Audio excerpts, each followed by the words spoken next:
Bada bang, bada boom. Hello, everybody. Hello. Can you guys hear me? Can you guys hear me? Am I coming through okay? Am I coming through all right? Do I sound nice? Do I sound good? Do I sound beautiful? Do I sound sexy?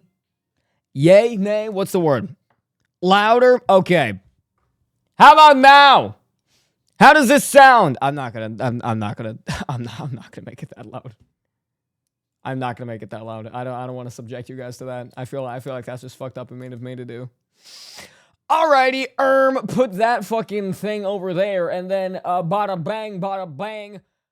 Bwah! Hello, everybody. How's it been? How's it going? How we fucking doing? How are all my beautiful people doing here today? How's it going, you guys? You guys having a good time? You guys having a good time? I fucking hope so.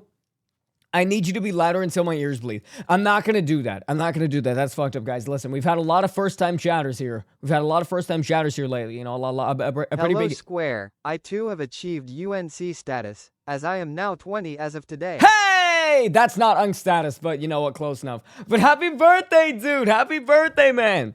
I hope your birthday's been good to you. I hope you get a lot of cake. Hope you get all the 10 bajillion presents. And I hope you get a lot of... I hope good things happen to you. And I hope your 20s are nice. Not like mine. Holy fuck, my 20s have sucked so far. And it's only been less than half of one. So, yeah, it's an interesting start. But thank you for the 11 months of tier 2, Jack. Thank you. Also, hi, Omer. Sano, how's you say in Japan? Oh, I'll tell you guys all about it here in a minute. We gotta get a little introductions out of the way, huh? Hi, Mono. How you doing, man? Good to see you. Hi, sir. Hi. Hey, boss. Man, yeah, I haven't responded to a lot of the things that you sent me yet, haven't I? Oh, fuck.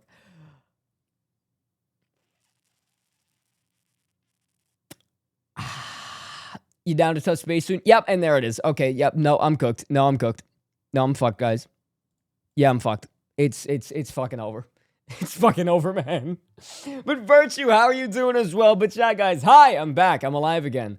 After my 4-day hiatus again. I keep taking those for some reason. I don't really know why. Also, yes, I'm down to touch base. We can probably hang out and talk on, I don't know, when would work. After this, I know exactly what I'm gonna do because I have an idea what we're gonna do today, but we'll see what happens.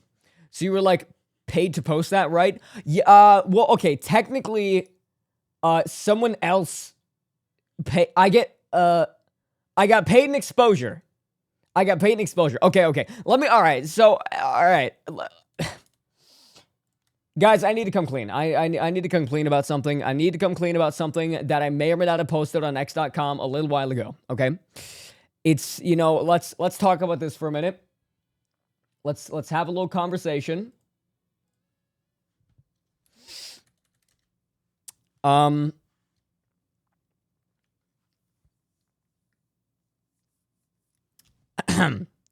So I tweeted out, I want someone to treat me like this with this scene from an anime that I haven't watched. And it accidentally got 76 replies, 237 likes, and 25 retweets. Aesthetic Comic Kill. Of course you know that. So all right, let me explain. Were you when you posted this? I wasn't even drunk. Okay, let me explain. It was...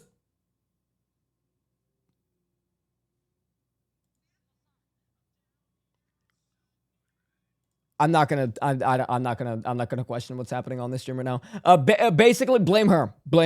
So I said I was hanging out with Megs, you know, as I often do, and I told Megs, I was like, hey, 50 gifted, and I will let Megs tweet something.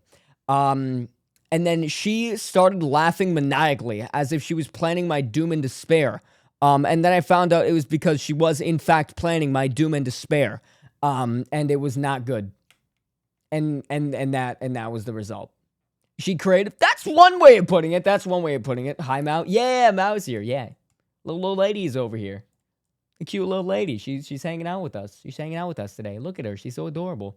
Meg is your biggest stop? Oh yeah, no, without a doubt. No, without a doubt. Dude, like listen, I could have enemies, right? I could start so much shit on X.com. I could, Are you you know, still denying the twink allegations after that tweet? who said I was the one on the bottom? Who said that? I didn't say that. I just said I wish someone would treat me like this. That's all I said.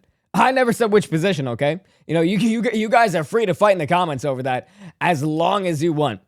As long as you want, okay? Okay, have fun. My phone's gonna die. I'm probably not gonna have fun, but you know, we'll see what happens. Are you Mega's biggest stop too? Yes, absolutely. I will disassemble her entire place that she lives. So yeah, we all know you're the bottom. Yeah, you're wrong, but okay. Also, wait, I forgot to launch Mix It Up. I'm a great streamer, by the way. Professional at this, actually. I do this as my job. Full-time job, by the way. This is my full-time job, and I'm really good at it. Oh, God, I've really lost my touch after all this time. I really have, haven't I? I really, really have. But yeah, chat, how have you guys been? How have you guys been? Last night, we had a little movie night in the Discord. For those of you who would want to experience those and join us, we're going to have another one this Sunday at probably the same time, so like 9 p.m.-ish. We were watching... What the fuck was it again? It was Eminence in Shadow. That's what we watched. We watched the first few episodes of Eminence in Shadow. That anime is fantastic. I really, really liked it. I enjoyed it a lot.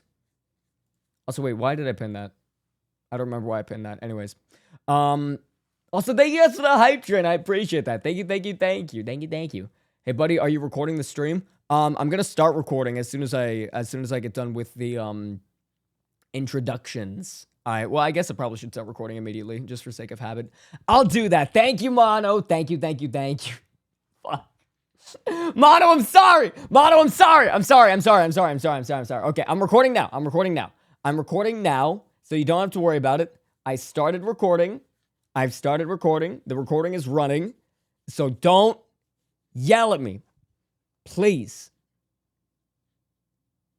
It makes me sad every time that it happens. It makes me sad, but it's okay. You know, I've gotten used to the mental torment that he puts me through. Anyways, so yeah, San Japan, guys. San Japan. That's the thing that I did. It was a convention here in Texas, San Antonio to be specific, and it was really, really fun. I enjoyed it a lot, man.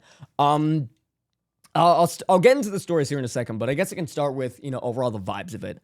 I will say, I feel like San Japan overall it felt like a bonding experience. You know what I mean? I feel like there were a lot of people that I already knew who were there that I got to get a lot closer with. And then there were a lot of people that I got to meet for the first time and like properly hang out with. It was just really, really nice. You know, I got to hang out with like Phoenix. I got to hang out with, you know, Frame. That's actually who I went with to San Japan. We all drove together in this little like caravan sort of deal. And it was a lot of fun. It was a lot of fun. I was very lucky. By the way, huge shout outs to Novel Horizon for paying for my tickets. And while I was there, I actually had my first IRL meet and greet. Frame very kindly let me join her on one of hers for the Sunday night meet and greet. And that was a lot of fun. I enjoyed that a lot. It was very, very cool to be able to like properly say hi to people in person for the first time. Novel, my goat. Yeah. I got a message to Novel guy, actually. I wanted to ask him about something. Oh yeah, apologies if I'm like not 100% for today's stream. I've been awake for a lot of hours and I've got work to do after this. So the stream might be a bit shorter, but you know, we'll see what happens. I guess I just want to talk through all the stuff, and then I've got some videos in mind for us to watch. I definitely want to watch God fucking, what was it? It's the Minecraft Civilization. Yeah, the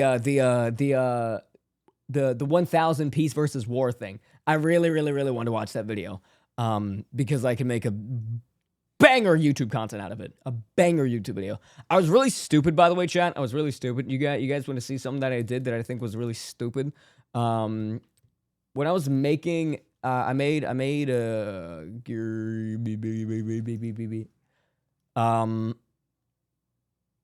this video. And I was very angry at myself because the initial thumbnail I made for it was dog shit. This thumbnail is way better, but the initial thumbnail I had for this fucking sucked. So oh my God. I I've realized something when it comes to thumbnails is that the best way to make a thumbnail is to make it, basically make it better and better and better until you can look at it from like 3 feet away and it still looks nice. That's pretty much the way to do it. Oh my God, I can barely read your name, Fatal. It's very blue against a very dark background, and so it's incredibly hard to read. But yeah, Fatal. Okay, Sano, I gotta go leave. I may be back depending on if you're streaming. Well, thank you so much for hanging out, Fatal. I appreciate it. Thank you, man. Thank you. Hopefully next week I'll have like a lot more solid plans. Right now, I'm trying to like converse with a shit ton of people that I like met for the first and a half time. It was a whole fucking ordeal, man. It was a whole fucking ordeal. Oh God, now I'm trying to think of like particular stories. Oh fuck, I guess one would be, bro, the GamerSup stand itself. Oh my God, the amount of luck at that one place is ridiculous to me. There were 3 one-of-ones pulled at the GamerSup stand at San Japan alone, and I do not know how the fuck it happened. I do not understand how it happened, man. Also, hi Hot Shack, how you doing, man? How you doing? It was Frames 1-of-1 got pulled. I want to say it was Heavenly and I think Demon Dice.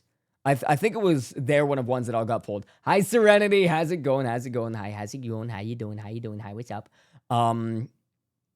It was fucking insane, man. It was fucking insane.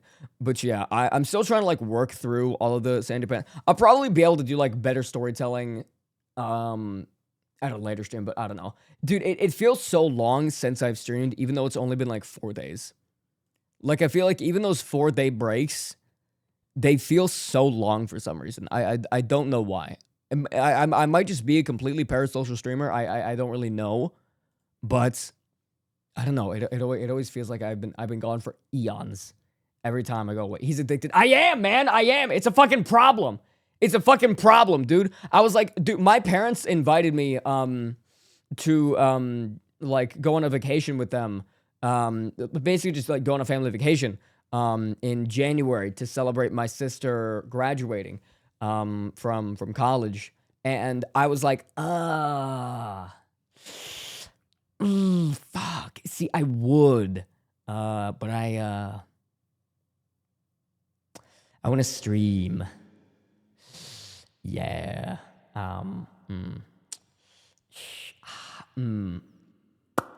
My bad. My apologies. Parasocial 100. Damn fucking straight I am.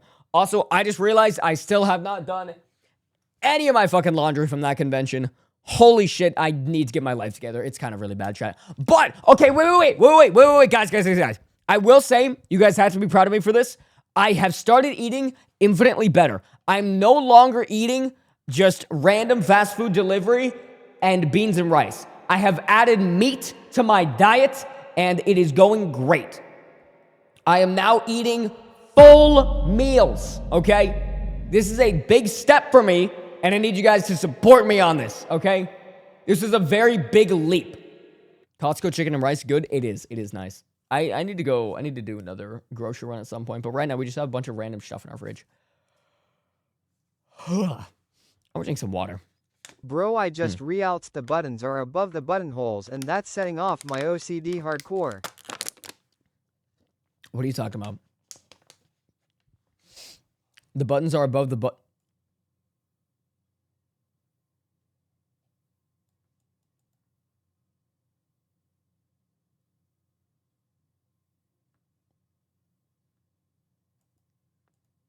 Hey Mono, can you screenshot that real quick for me, please? Thank you, because now that you fucking mentioned, all right, fuck, can we ban the person that mentioned that permanently, please? Fuck you, you little bitch. Now, no one is gonna be able to unsee that, you dick. Ban them for like, I don't know, 13 seconds, something like that. I don't know. Ban them however long you want. I don't really care. God, my eyes itchy. What do you mean they look fine? Oh, yeah, you're right. No, you're right. You're right. You're absolutely right. But we do need to actually get that fixed. If you want to ping... well, I don't ping people yet. I'll do all the things later. Anyways, back to Zen Japan. So yeah, there was a ridiculous amount of luck at the GamerSubs booth. God, what else is there to talk about? I'm trying to think of what I can and can't say, because obviously there are some stories that are like just, you know, private hangouts between friends. Mm, Oh shit! That's one thing I could say, dude. I was hanging out with fucking Jimmy here. Jimmy was there. I found out that me and Jimmy both share an immense love and appreciation for karaoke, and so I will now be inviting that bastard out to karaoke every single weekend. And if he doesn't show up, I will cry and out him publicly. That's not true. I don't know why I said that. Anyways, who ended up taking the Bowberry? I don't think Bow's 10. I mean, her 10's been pulled. I don't think her 1 of 1 has been pulled yet, has it? Has Bow's 1 of 1 been pulled? I don't know. Sorry, I barely know how to work Twitch. Dude, you're good. You're good. You're good. I love Jimmy. Dude, I do as well. He was so nice, man. He was so nice to hang out with. He was very kind. I will say, I think with most cons that I've been to, which honestly isn't many so far, I would say there's definitely some people that I meet that I just don't really vibe with. But I will say, for the most part, like at San Japan, there wasn't really anyone that I didn't like enjoy hanging out with. Like all the vibes of San Japan were just fucking peak, man. Like I don't know what it is about. Like maybe it's just the people that were there, or maybe it's just like circumstantial. I don't know, but like I really enjoyed that. I actually kind of wanted to make a video on it. I got a little bit of footage from San Japan, and I want to see if I can transform it into a video at some point, but I don't know. I meant to get a lot more footage, but I just never found the time to properly record, which does suck. Sounded, do I give off twink or twonk vibes?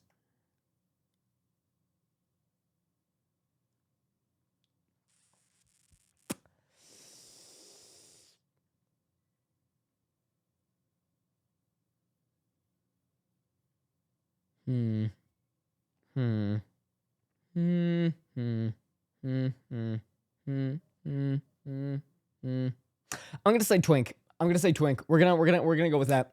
We're gonna go and go with that. The finger pointed at it, you know, mono. I do. I met that guy. He held pregnant art of me, and you still have that for some reason. I don't know why. I don't know why you still have that. In fact, I feel like I should question, honestly, a lot more why you still have that. But anyways, chat, I'm thinking today we're just gonna hang out. We're gonna play some video games, and we're just gonna hang out a little bit. We're gonna hang out a little bit. I think. Oh my god! Wait, hold on, wait. Dude, there is one. Oh my god, there's one game that I have to show you guys real fast. This is one game I have to show you guys real fast. This game, I fucking hate it, but I also love it. Chat, this game is stupid and it sucks. This is Dance of Fire and Ice. I downloaded it because I saw a YouTube video of someone playing this. And let me just show you the experience of playing this game. Let me just show you this.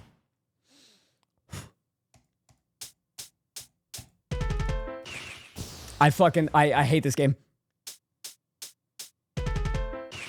Alright, God!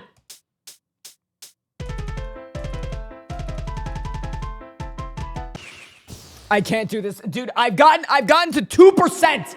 I can play this shit better on an actual fucking piano. How? This is a good game, damn scrub. Dude, you cannot call this a skill issue. It's the fucking Turkish march.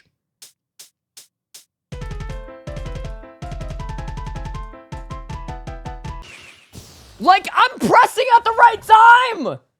It just doesn't like me! Why? Also, chat, I should sound a lot better now. Do I sound better?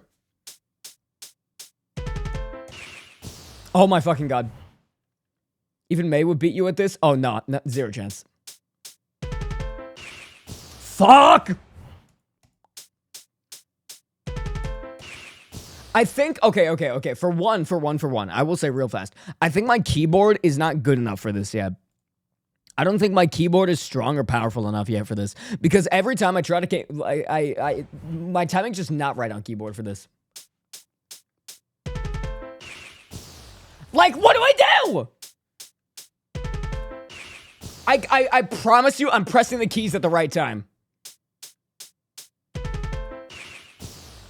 I don't understand it. Fuck!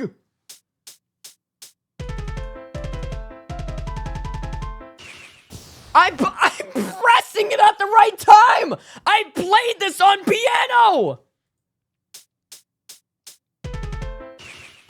Oh my god. I fucking... Okay, let me try spacebar. Nope, not even close. I'm gonna try the basic keys. I can't do this. I can't do this, man. Yeah, I got this game and I hate it. It's a terrible, terrible game. Terrible, terrible game. Bad video game. It's not good. It's bad and I don't fucking like it. Bad game. Terrible game. I don't support it. I don't believe in it. I think it should be burned to the fucking ground and buried. Buried. You suck, you goddamn twink. Fuck you. Fuck you. How dare you? How do I sound, by the way? Do I sound okay? Do I sound okay? I hope I sound okay. Do I sound okay? If I don't sound okay, tell me. Or if, okay, wait, you guys do hear the background music, right?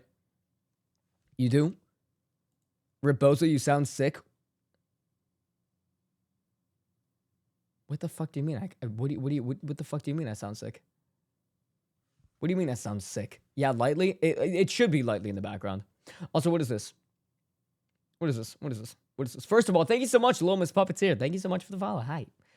Good afternoon, Mr. Sinoscore. I hope this Twitch chat message finds you well. I am writing to you from the comfort of my work computer. I am absolutely delighted to be attending your live broadcast. Regards, Mirrodin.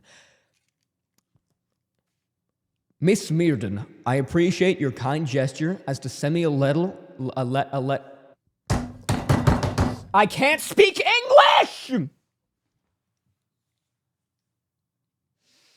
You know, sometimes, guys, you know, sometimes I want you guys to know that used to be a bit.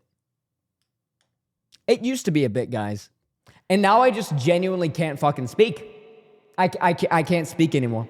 I used to be, I have been a fucking trained public speaker for years. For more than a decade, I have been public speaking. I used to do presentations to tens of thousands when I did robotics. Tens of thousands. And now I cannot say proper words to like 4 dozen people on the internet.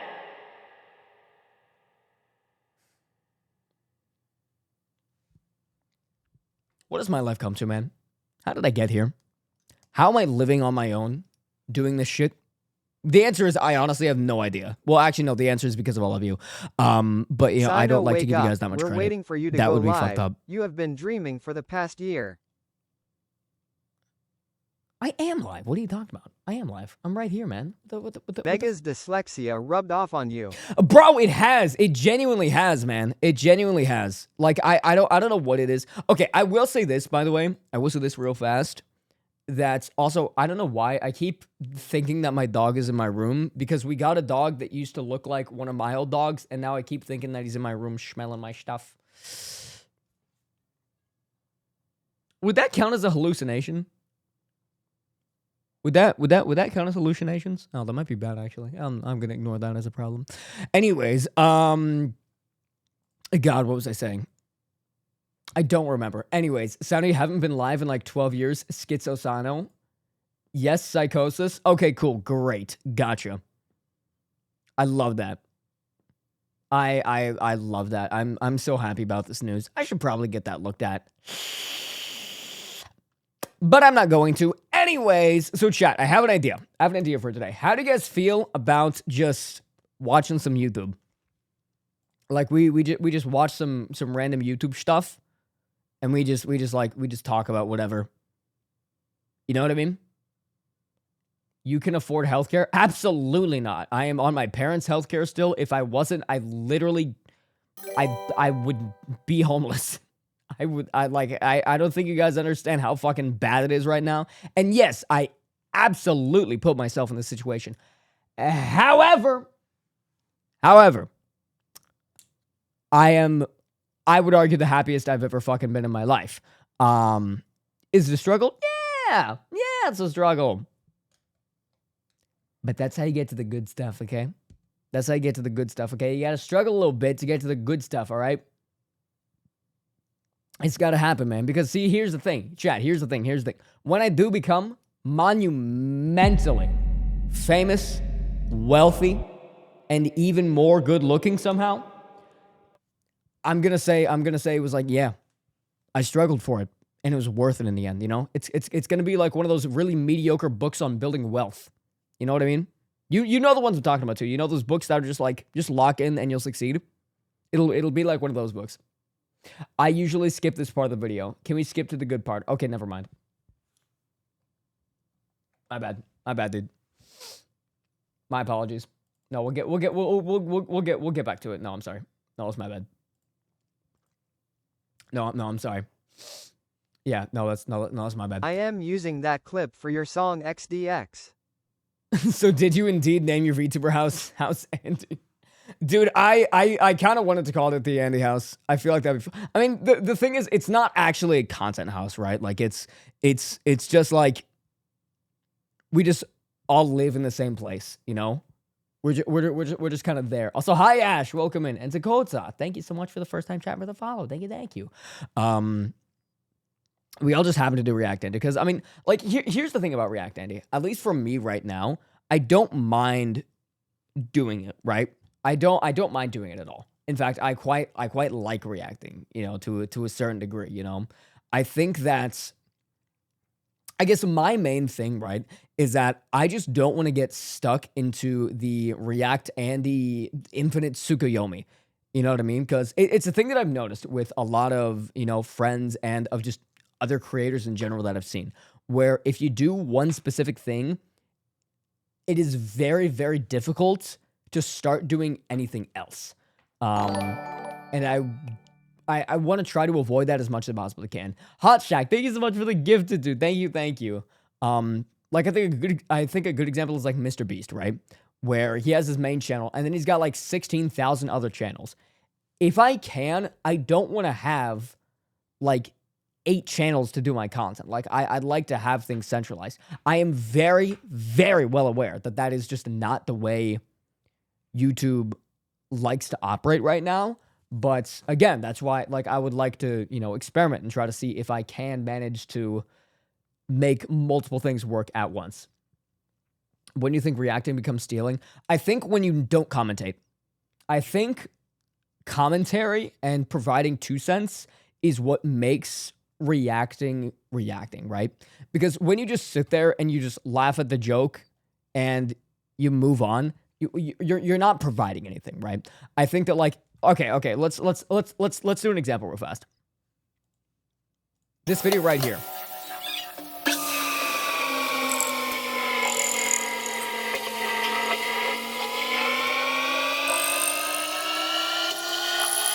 Cool.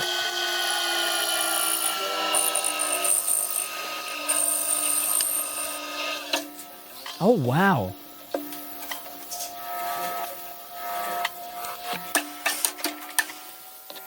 Notice how I'm being really fucking boring? Notice how that shit sucks? Yeah. Now let me give you an example of how to do shit properly. Oh, okay. Wait a minute. I know what this is. For those of you who have never seen this machine before, this is called a lathe. This is a lathe. This is a machine where its entire fucking job is to spin very, very fast, and then it just cuts things. So, like, look at this. This little thing right here, that's called a bit. It's just a really, really hard piece of metal that they use to cut things like this. And yeah, this is literally all these machines do. They just cut things in a circular manner. Like, this is an entire profession right here. And boom, just like that, I provided something interesting. I provided context. I provided, you know, knowledge that I have. You know, that's what I'm saying. Why is it spinning in a non-straight manner? Well, that would be, well, it's because it's not straight. It's not straight. It's curved. It's because it's bent. Why is it throwing it in circles? Okay, I'm gonna stop asking you. I'm gonna never teach you guys anything ever again. Okay, you know what? Maybe I am just gonna become the fucking VTuber Sniper Wolf. I'm just gonna sit there, say no.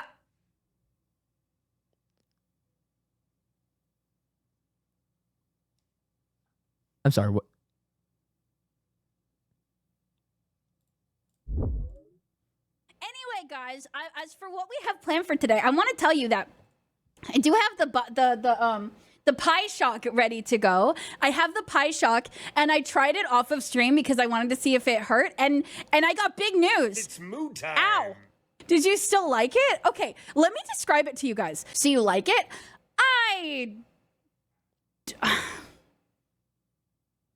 Valky, can you try a shock at 30%?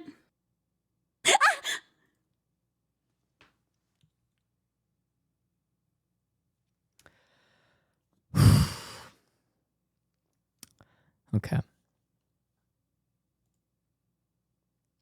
This woman scares and confuses me greatly. Great content, Neurocrumbs. This is... That's not an exaggeration, by the way. This dude actually makes really fucking good thumbnails. I'm not gonna lie to you. But okay, that's... we're gonna go ahead and gloss past that now. Anyways, also, hi, Father Astaroth. What's good, man? How you doing? That's one of the people that I was hanging out with at San Japan, actually. Fucking loved that guy. Like I said, everyone that I hung out with, I really, really enjoyed the presence of. They were really, really cool. I liked a lot of the people. Straight to the fanfics. Dude, I'm gonna try my damnedest to just avoid any mention of turtles from now on. Because I am convinced that the moment I do, Stas is just going to fucking appear, and then the swarm is going to consume me. Like, it's gonna be like the fucking nanite scene from the new Superman movie, dude. They're gonna fucking claw their way into every crevice of my being until I am nothing but nanites. Until I'm nothing but metal for the swarm. It's fucking terrifying. No, we need that, bro. Yaoi shipping, please. Do not ship me with the turtle, please, guys. Please. Listen, I know we share a very similar friend group. However, okay, you know what? I got nothing. That actually sounds like it'd be really fucking funny. Anyways, glad you made it home safe. You as well, dude. You as well. I think I saw you post. You said that you had driven home, dude. I know a lot of people were getting fucking hammered by rain on their way home. It's kind of insane. Ayo, share? Absolutely not. No, I would not share anything about that. No, I would never do that. I just looked at Discord and we have 90 moots. Dude, that's not my fault. You just know everybody. You just know literally everyone. You know them all. And I don't know how. It's insane, man. Nah, you literally have 1,000 friends. It's your fault. My bad. My bad, dude. Did you know that families used to mail their newborns to their grandparents because it was cheaper and it allowed for family to meet up? That's my fault. Texas got all of Oklahoma's rain. Hold on 1 second.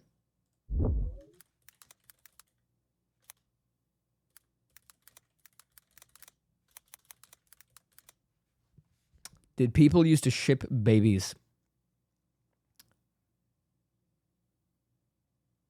What?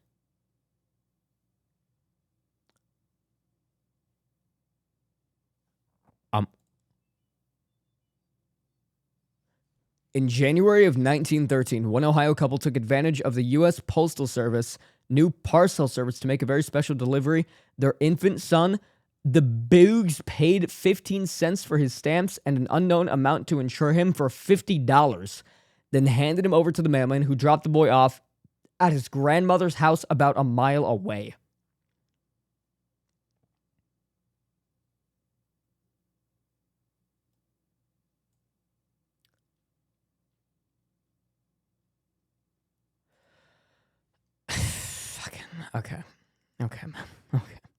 Okay. Guys, please. Did you know that I put my son in a glass box and shipped him to my parents so people believed it was easier? These idiots believing it's what all people do. SMH. That's true. Don't believe everything you read on the internet. Do not believe everything on the internet. It's a bad idea, man. It's a very bad idea. That's how bad things happen in the world. Anyways. Accidentally built a nuclear supercomputer. We're not gonna watch that. Anyways. What was I talking about? What was I talking about a second ago? I read it on Wikipedia, so it's true, I believe. Okay, man. All right. We're gonna fucking move on. I can't do this anymore, man. I cannot do this anymore. Stand up for a second. I thought I heard you beginning to talk like XQC when you were talking fast. Don't go down that hole. No, I genuinely am worried about it. Okay, I will say, it is actually, like, all jokes aside, it is something that I want to work on. I want to get better at talking again. And I think a good example of this actually is Ludwig. I want to re-achieve this because I used to be able to do this.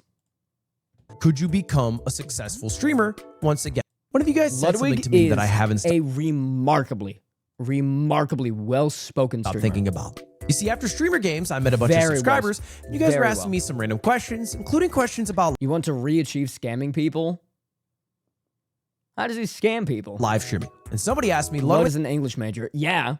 And I did public speaking for 10 years. What's your point, man? did you do it all over I mean, purposeful and clear talking. Yes! Because that's what he does! again? If you That's had what he to does, start man. a I don't care what you think about Ludwig. He's a well-spoken man. Twitch channel from the ground, He's a very well-spoken man. Very, very well-spoken man. Oh, okay. Scamming streamers. All right. Okay. Also, Scamwig does not talk clearly all the time. I mean, I don't doubt it.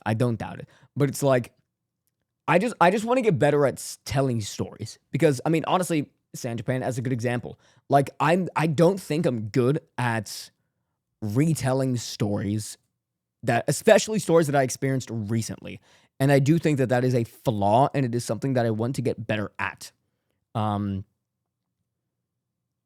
Make a news channel. Fastest way? Make a news channel. Why would I make a news channel? What do I look like? Penumbral? I do love that man, though. That's one of my husbands. I love Penumbral. I'd kiss him on the lips. I want to kiss him on the lips. Those beautiful, luscious, beautiful news-telling lips. God, I wish it would just... Oh, God, you know, Oh, man, you know, guys, chat, sometimes I... You know, sometimes I just look up his account. Here's what happened in VTubing last week in about 60 seconds. Oh God, I just wish you would say that to me in the bedroom, man. You know. Here's what happened in VTubing last week in about 60 That sweet, funny little European accent of his. seconds. As was announced a couple of weeks back, need you sound you. God, I wish he would announce our marriage sometime soon. Fuck. Anyway,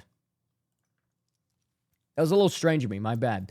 I don't remember what I was gonna say. I don't remember at all what I was gonna say. Here's what happened with you and me in the bed in the last 60 seconds. I can just imagine him saying that. But okay, we do have a video to watch today. Minecraft Civilization. It's this channel. It's this. We're gonna watch this, chat. We're gonna watch a 2.5 hour video. This is going to be the entire stream. This is going to be the entire stream, chat. This is what we're doing today. Unless one of my friends calls and harasses me, this is what we're doing today, chat. And we're going to turn this into sick YouTube content, all right? Sweet YouTube content for the world to enjoy, all right? I watched all of Ish's old stuff. I will say, dude, I do respect the fuck out of this. And I've been trying to come up with a name for it. I've been really trying to come up with a name for this because I feel like these videos hit a very particular niche that didn't used to exist. Because these aren't like video essays and they're not gameplay. It's something in between. Like I don't know what to call it. Do you guys have an idea of what to call these things? Also, hi Lux, how you doing, man? He put so much effort into them. Oh yeah, I cannot imagine beginning to edit this. This would be a nightmare. A nightmare to edit on my own. Mostly because I'm bad at editing, but you know, you get the idea. Don't pull a sniper wolf? No. I mean, again, like I said before, when I react to things, I like to actually provide documentaries. I guess documentaries would be a way to do it, but like it's specifically like the gameplay documentary types of things. I think, okay, I've got another good example of this. Got it. It's like, there was a... Yeah, this thing right here. Destiny Solace. This was a really another good example. So this was a project made by Player One Stories. You know, I always think back to that day. Immersive play. I was so lost. Until the most remarkable thing happened. This is immersive play. You. Damn that voice. Oh, I know, right? It's like what I sound like when I wake up in the mornings. So you're going to see a lot of things you won't understand. Yeah, and they revoiced the ghosts as well, like... The darkness. Not for long. I'll be back. And this is all, like, captured in-game gameplay. Our way through this. Get ready. At least most. Okay, all right. I can do. It's so fucking cool. It's so fucking cool. I love seeing people, like, push the boundaries of what you can do, like, on YouTube. You know, man? I fucking love it. And honestly, this channel, I think, is insanely underrated. Insanely underrated. I think that there's... Why does vidIQ give me an estimated monthly earnings? I don't fucking care. Also, that is so remarkably far off. Are you fucking kidding me? 22,000 views on an hour and a half video. That number needs about 6 more zeros behind it. You're crazy. Anyways, I really like them. I really like them. Oh yes, that's on stream. Shit, somehow I hit mute. You thought I would just go quiet, man? Talking's my job. That's my whole thing. To watch some sponsors matter too. Oh yeah. I can't wait to hit that point in my YouTube and Twitch career where I start getting proper sponsorships, you know what I mean? I feel like that's gonna be an interesting time. You know, a very interesting time. Could you imagine SoundScore sponsored by Raid Shadow Legends? I would fucking never say yes to those bastards. I am not playing their shit fuck mobile game. I would rather die. It's not gonna happen. If I ever get sponsored by Raid Shadow Legends, I want you guys to just Amano nuke the channel if that happens. Fucking nuke it, okay? Get rid of it. Get rid of it. For $1 million.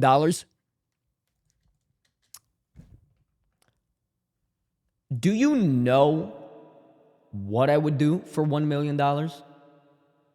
Do you have any fucking idea what I would do for $1 million? Are you serious right now? $1 million? Dude, I could make content full time for like the next 10 years. Are you kidding me? Do you have any idea what I can do with that? Sano got a sponsorship for you? All right, what you got? Throw it at me. What you got? I'll listen. Ish's niche is like a whole mix between world building, social experiments, documentation, and doing so with zero interference from him or other people. There's got to be a name for it, but it's hiding away. I want to come up with a name and then claim that it's mine. That's not even true. I don't know why I said that. Anyways, we're going to watch this. We're going to watch this today, Chad. And then I'm going to think long and hard about how I got to this position in my life. Anyways, it's with an organization that is also referred to as a super silly, quirky name called the Cartel. You cannot say that. You can't say that. No. We can't say that on stream. No. I will get banned. You cannot say that. No. God damn it, man. All right. So we have 1,000 players simulate human civilization, rich versus poor. So this is a YouTube video that I have heard an immense amount about, as you know, which makes sense considering the 18 million views on it. So yeah, 1,000 players simulate civilization, rich versus poor. This video is 2 hours and 34 minutes long. So let us begin. In the biggest social experiment in Minecraft history, I scattered one... I would just like to say, I haven't watched this. The only, like, context I know of this was in random, like, video edits that I've seen on TikTok. People have made so much fan art of these characters already, and I love it. Also, hi, Kali. How you doing? 1,000 people across 2 massive islands to simulate a realistic civilization. The players were given no help or guidance, and just like in real life, if you die, you remain dead forever. Okay. That is something to bear in mind. Okay. That's important to know. I was not aware of that at all. Now, each player has the freedom to do whatever they want. Farm for food, become a dictator, and build a society. At least as best as they can, because while one island is a rich, green paradise, the other one... You're kidding me. ...is a barren wasteland.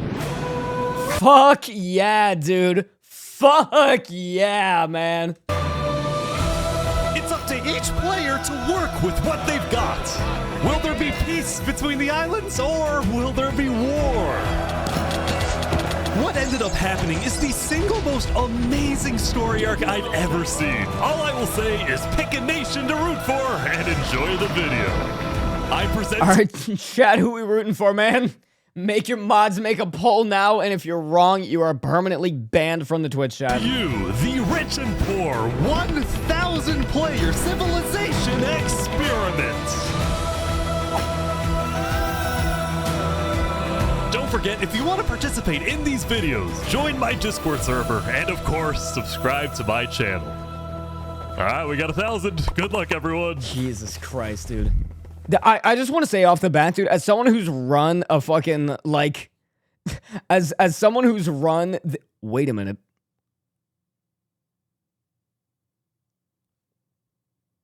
Hold on a second. Wait.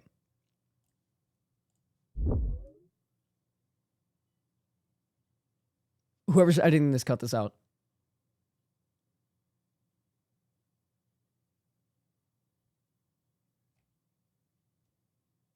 This was posted 2 minutes ago from the official G Fuel Energy account.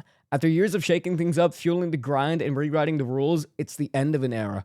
We've had the honor of being there through the late nights, the big wins, the impossible comebacks, and the unforgettable moments that made G Fuel more than just energy. It's been an incredible journey, and being able to build alongside creators, gamers, streamers, and a community that became family.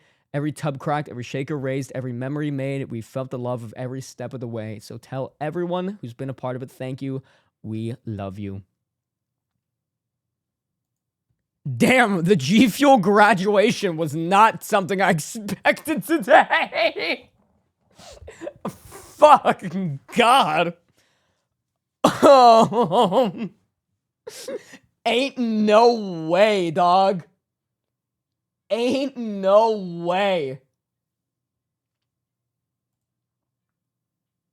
That's fucking crazy, actually. Hold on a minute. Is that dead ass? Did they fucking go bankrupt? What happened? That feels incredibly sudden. Damn, all right. Well, I guess that's a thing that exists now. Long live the king, baby. All right. That's okay. Okay, nice. All right, cool. Not on my bucket list. Wasn't on mine either, but here we go, I guess. That's wild to me, though. That's wild to me, though, man.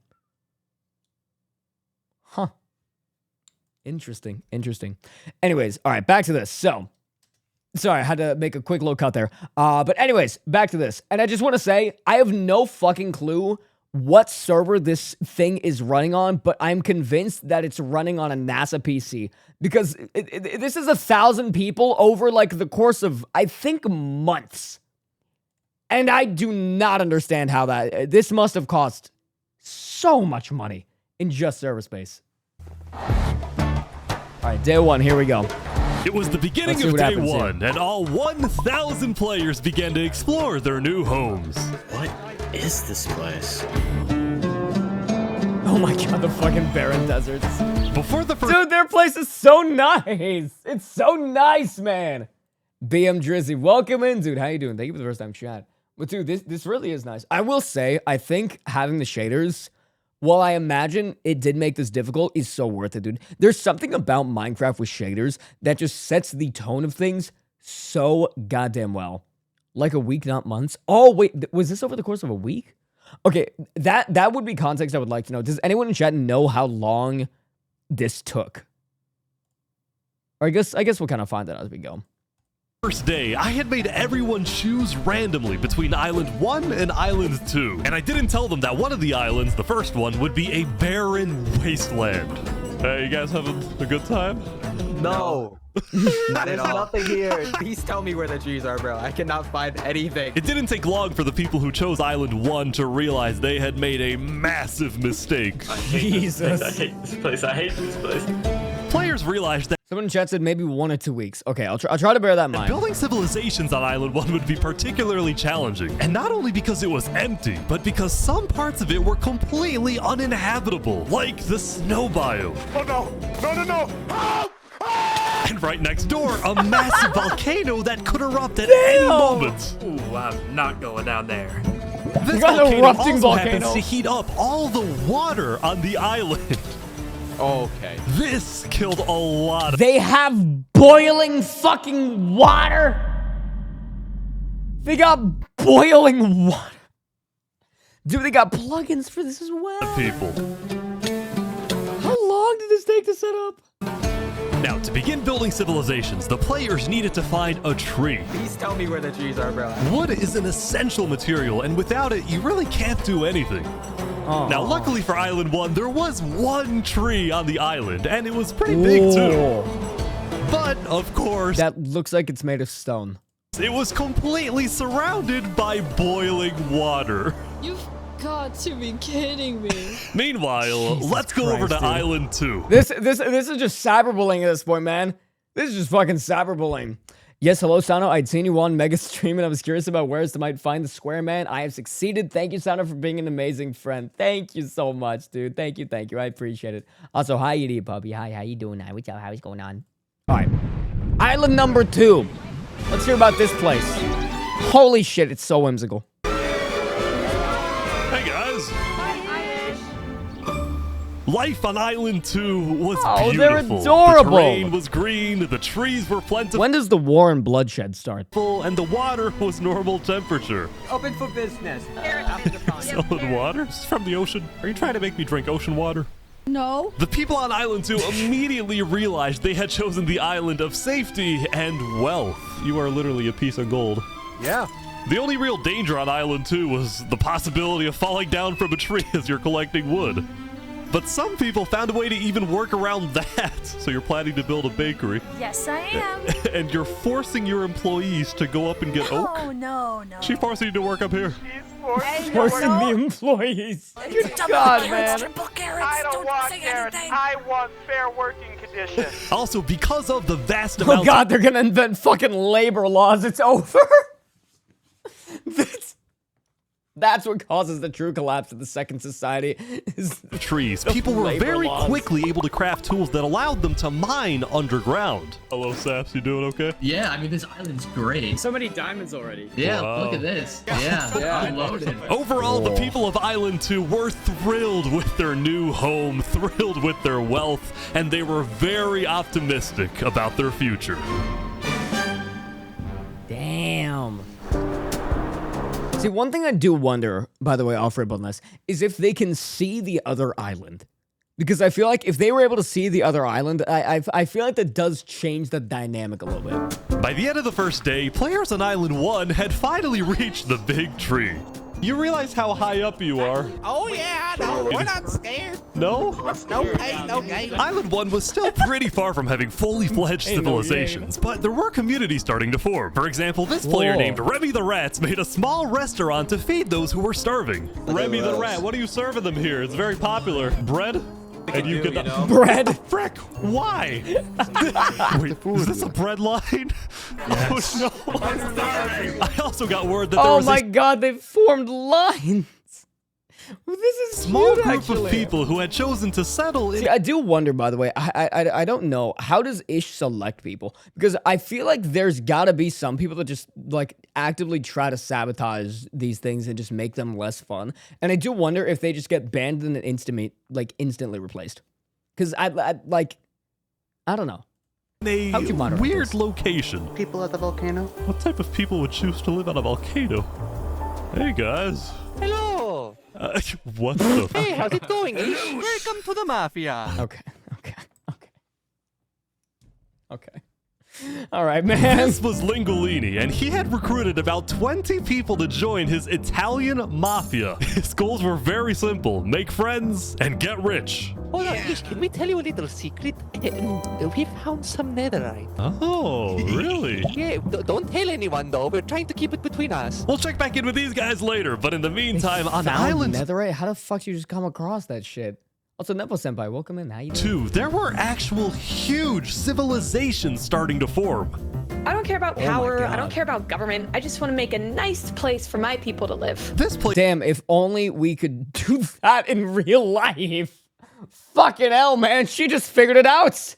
Call me Cass. You've done it. Jesus Christ. By the way, if you want more videos like this to watch later, there's a video by Stoneworks called The Great Golden War. It's like this, but on a server that's constantly running. They have legit religions and politics, and it's like insane. What the fuck? Stoneworks is a true MMO server. Is it still live today? A player named Call Me Cass was the leader of about log on sometime. It sounds cool. 50 people in a nation she named the Cass Coalition. And a coalition it was of very different types of people, including pirates, bankers, Canadian cartels, bakery owners, and their employees. I want fair working conditions. How much even being paid to work up here? Paid? People are getting paid? Now, later in the day, Island 2 would face its first conflict. Oh? What the heck? Hey, you guys can't be destroying the beach. Who are you? A group of about 20 people. Oh, here we go. Here we fucking go, dude. Oh, no. God, why am I actually intrigued by this? I'm not gonna lie, I thought this was gonna suck, but I'm the one getting sucked into this, and I don't like that, but I also kind of do. I don't know, it's weird. Anyways, Nepo Senpai, saw you live, so I came to follow you here too. It was so nice meeting you. Thank you. It was nice meeting you as well, dude. I think you are the right person I'm thinking of, dude. This person went so fucking hard at karaoke, and then we talked about Borderlands, and I'm gonna message them again to talk more about Borderlands. God, now I just want to hang out with people again. Fuck, dude. Guys, we gotta finish this video so I can go bother people. People were extracting sand from the shore right next to the Cass Coalition. Cass was obviously not happy about this, but these people didn't care because they were from a much bigger nation called the Commonwealth. Oh, shit. We're actually 5 nations combined into one, so we have strength in numbers. The Commonwealth was a massive civilization that was formed on day 1 when 5 distinct groups were close enough to each other that they just decided to come together and unify under one nation. As a result, the Commonwealth had a government with 5 leaders at the top and over 150 citizens. We're going to turn this mountain into our city currently. Ah, okay. The Commonwealth leaders were very ambitious and wanted to make the Commonwealth the most beautiful, the most respected, the most powerful. Oh my god, dude, those builds. I will say real fast, I find it so interesting how in videos like this, and just in general, whenever you have a lot of people in one place, that like groups and leadership and government always does form. And that shit is fascinating to me. Sana, what are you reacting to? Right now we're watching 1,000 players simulate civilization rich versus poor. Because apparently everyone and their mother has watched this video, and I need to get on this. Powerful nation on Island 2, even if it came at the expense of others. And then we might play some games later. We'll see what happens. Overall, by the end of the day, Island 2 was much further ahead than Island 1, as expected. But let's see what happens in the following days. Okay, so day 2. We're on day 2, and we are 7 minutes into a 2-hour video. It is a 2-hour video, man. Good God. As players logged back in the next day, nobody was expecting that the beginning of day 2 would end up having one of the most consequential moments of the entire event. Oh? Revy the Rat was running his restaurant when he received a visit from a player named Spoon. Does anyone... Knight, I need food, I'm dying. Yo, Spoon. Yeah. I do have food. You're private, but I need food. Oh, God, I'm too kind. I care about everyone else before myself. It's such a problem. Now, this player, Spoon, was a rising leader on Island 1. He was known for always giving away his own food. But some people started to suspect that Spoon's supposed generosity was merely a method to gain popularity, to further his political ambitions. That is, until... Oh! Oh my god. Oh shit! Oh shit! Oh shit! He was trying to assassinate Spoon. Spoon had survived an assassination attempt, which brought him exactly the attention he needed to cement himself as a legend on Island 1. What the fuck is going on, bro? What the fuck is... We are 8 minutes into this video. We've got 3 world governments, an assassination attempt, and now there's been a democratic election. What? What are we doing? Neopo, I'm invested now. Dude, I'm invested, man. I'm locked in on this. People were drawn to him, and on day 2, Spoon used this leverage to establish an empire named Westhelm. Okay, that name, that goes fucking hard. These people have made me emperor. This right here is going to be our capital. We're also building a massive coliseum. You mean where people fight to the death? Exactly. Even though the people of Westhelm were oh my god, and they're changing their skins as well. I just realized that. Oh damn. Oh, with food and I wonder if Ish like commissions people to help with the skins, because I feel like that would help so goddamn much with resources. I would their not motivation to succeed was unbelievably high. Earlier, somebody tried to take my life. Someone with this face. But now, he's dead! For the first time, it seemed like the people of Island 1 had hope. The Ballad of Emperor Spoon. Nearly ain't no way they got a fucking bar. Killed by some dude. Where did this motherfucker get a liar? How does this happen, man? Glory to Westhelm, I guess. Island 1 was finally starting to develop civilizations, but not all of them were as motivated as Westhelm. Right next door, for example, was a cult named Nevermore that literally just boxed themselves in and wanted nothing to do with the rest of the world. Quoth the Raven, Nevermore. And honestly, these guys weren't to the Raven. Okay, man. wrong to be pessimistic. See, some of the people who chose Island 1 had secretly been hoping that when they finally make it underground, they would find troves of iron and diamonds. But instead, they only found a giant layer of lava that stemmed from the volcano and covered the entire island. What the hell, man? This lava layer ended up killing a lot of people.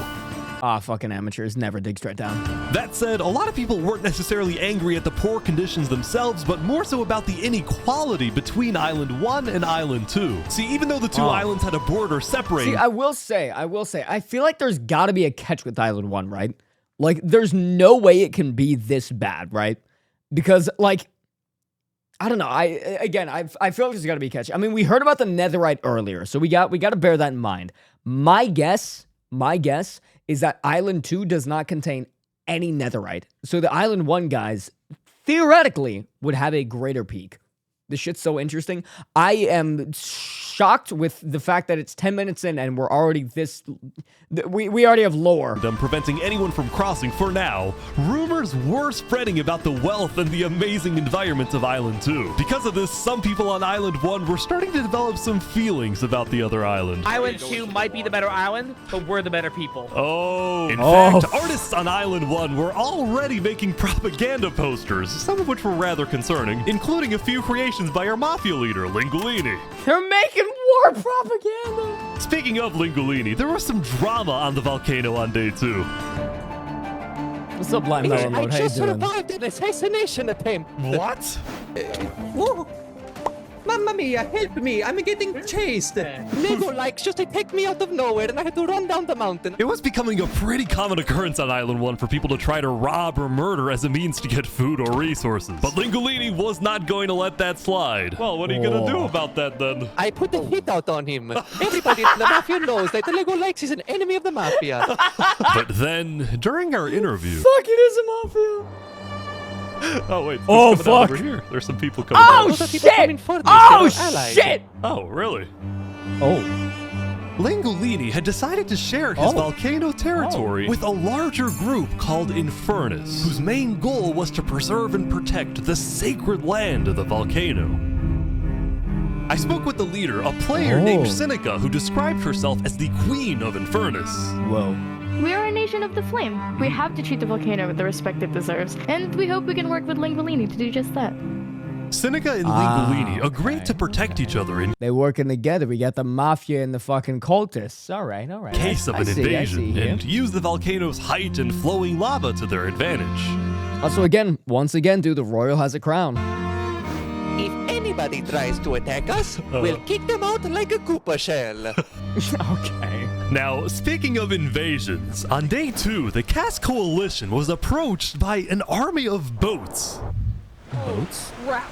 Guys, I think we're under attack. It looked like for some reason the Commonwealth was coming to attack. No, we can't fight this. We gotta run. Get everyone out. But after a few moments of panic, it turned out to be just a group of immigrants who had gotten lost. We are not here to invade, I swear. We are not here to invade you, we promise. Thank God these motherfuckers have not developed cannon-based warfare yet. Jesus Christ. But I didn't do it. Okay, wait a minute. Is this... Wait, hold on a second. Did we just recreate the Cuban Missile Crisis in Minecraft? Hold on a minute. Hold on a second here. I've seen this one before. You brought them all. You didn't do anything. Okay. The leader of the migrants, a player named 3 Below Zero, profusely apologized for the scare, and then the migrants took off. What's going on, Cass? I know they didn't mean to do that. I'm telling my people not to worry. Glad to hear. Cass seems like a good leader. Cass seems like a very solid Now, on leader. day 2, players had finally realized that But leading with emotion might not be great. Island 2 was not technically an island at all, but an archipelago or chain of islands. The northern island was an optimal place to settle with open fields, trees, and wildlife. So naturally it had the biggest civilizations, including the Commonwealth, the Cass Coalition, and a huge kingdom named Tricolor ruled by a monarch named Jofiel. The red stands for the underground, the green for plains, and the blue for the coast. The center island, meanwhile, had pink cherry blossom trees and was the home of a small nation called Barbie Land.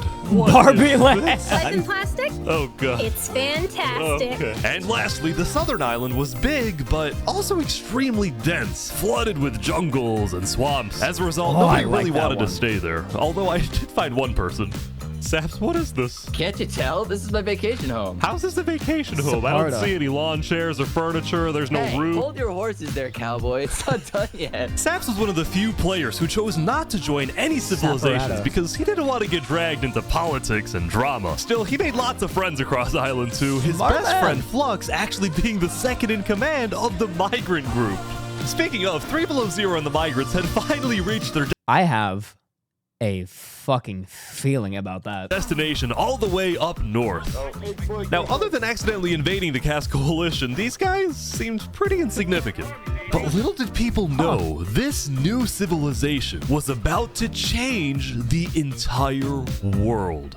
The Below Zero. Interesting. So, okay, right now, let's just recap. So we got 4 civilizations on the main island. We got the Commonwealth, we got the Cass Coalition, we got the Frost people, then we got Spar, which is the guy on the northern island, and then we got the Barbie Land in the middle. Okay, bear that in mind. I have a big feeling about going deep into Saps. We are blessed to live where we live. I think so. And we intend to use it for good.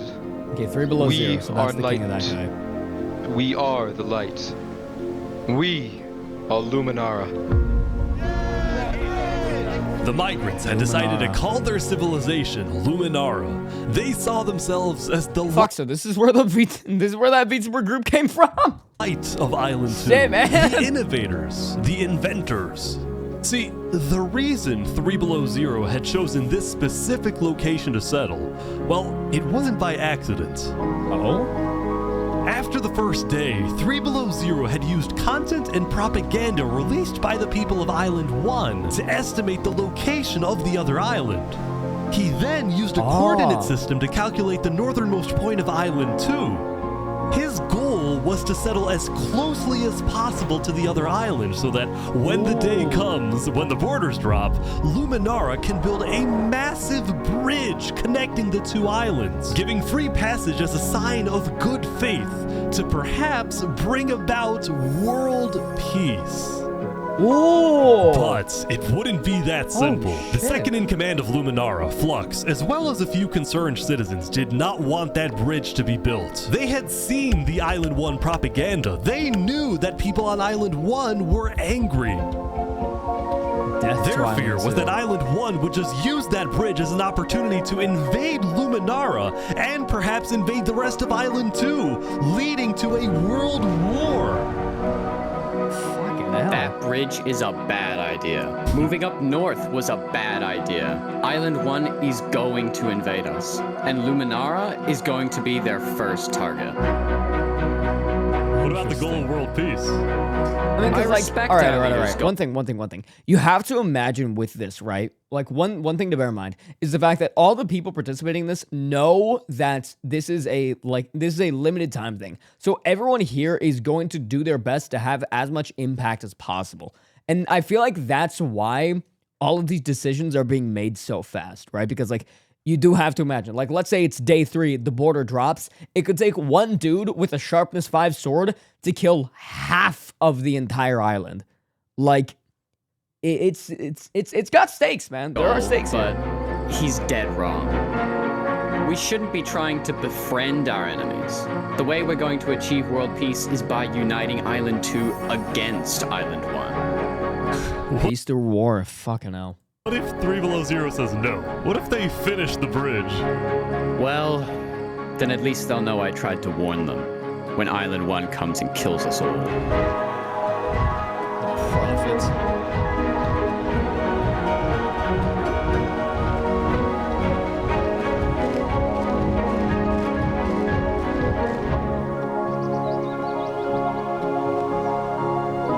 As day 2 came to an end, tensions were rising, both within nations and between islands, leaving people worried about what's going to happen next.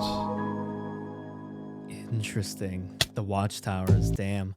So 428 left on Island 2, 428 on Island 1 to 493 on Island 2. Interesting. Back on Island 1, I was watching a small group of pirates who called It's like, I at this point, I just want to lock in and watch this. I hardly even want to commentate. I feel like, because honestly, I feel like I don't need to.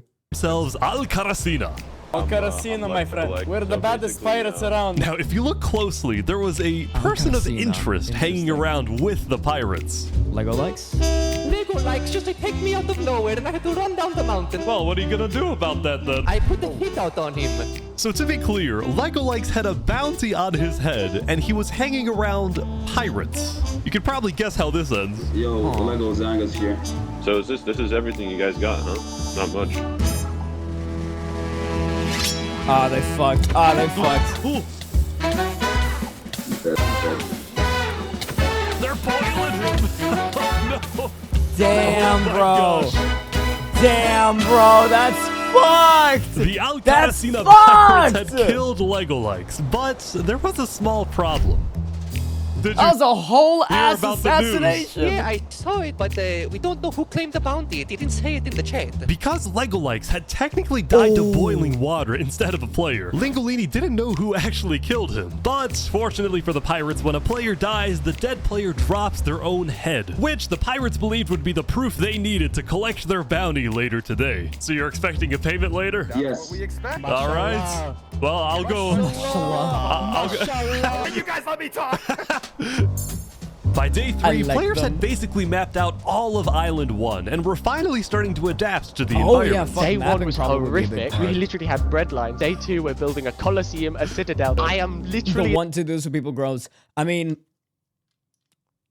Neopo almost says, hold on. Immortal. Hopefully that isn't foreshadowing. Emperor Spood was still the most powerful man on Island 1, and on day 3, he was invited to a big international meeting hosted by a charity group called the Blue Cross. We invited you here mainly to discuss plans the in case the UN. volcano erupts. What are your individual plans? A large bunker underground. Just not using flammable materials. We don't have any real plan, you know. What? You don't have plans? If that volcano erupts, you deserve to die.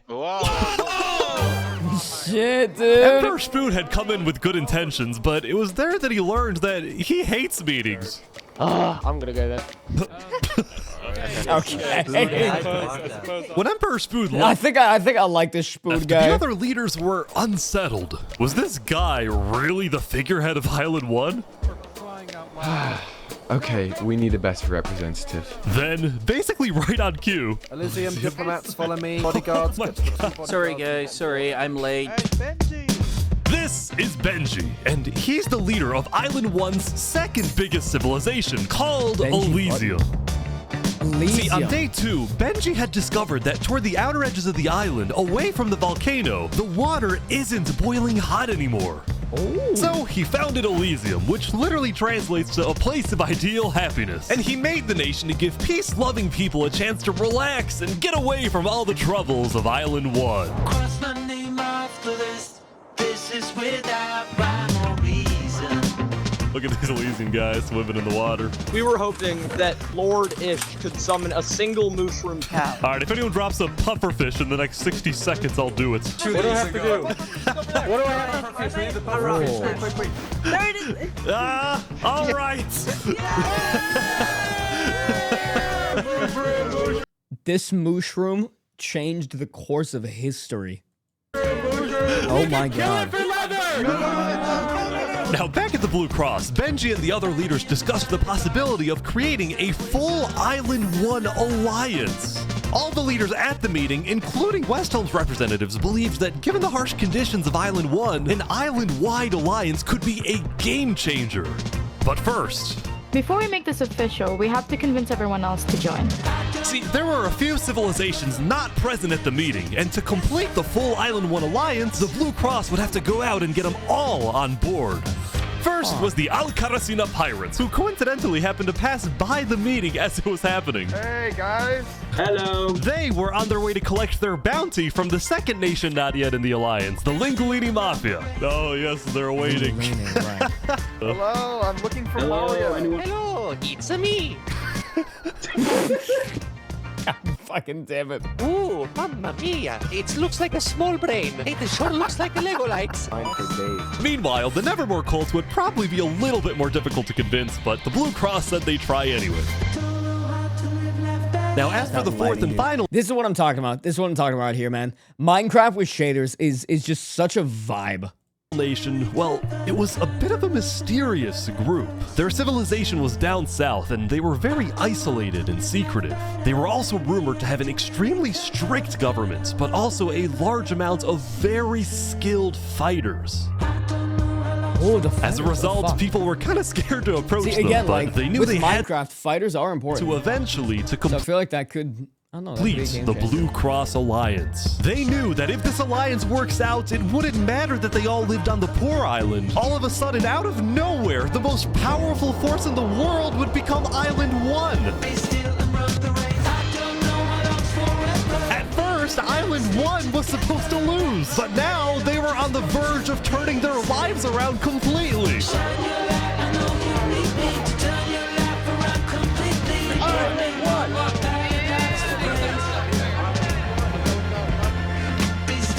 God, this is so fucking cool.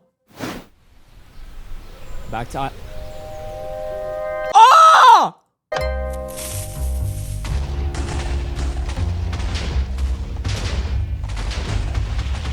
As you can see, there was a bit of commotion at the Commonwealth. That's not commotion, that's fucking terrorism!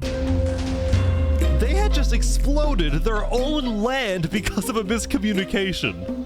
What happened was one of the 5 leaders, Coraline, got the idea that the Commonwealth was planning to move east. So she started telling everyone to move. Thus, believing that they wouldn't need their old land anymore, one of the citizens just decided to blow it up. I thought we were moving. What? We're not moving. I'm surrounded by idiots. Overall, the Commonwealth was having trouble getting anything done. Accidental. Because the 5 leaders were constantly fighting over power.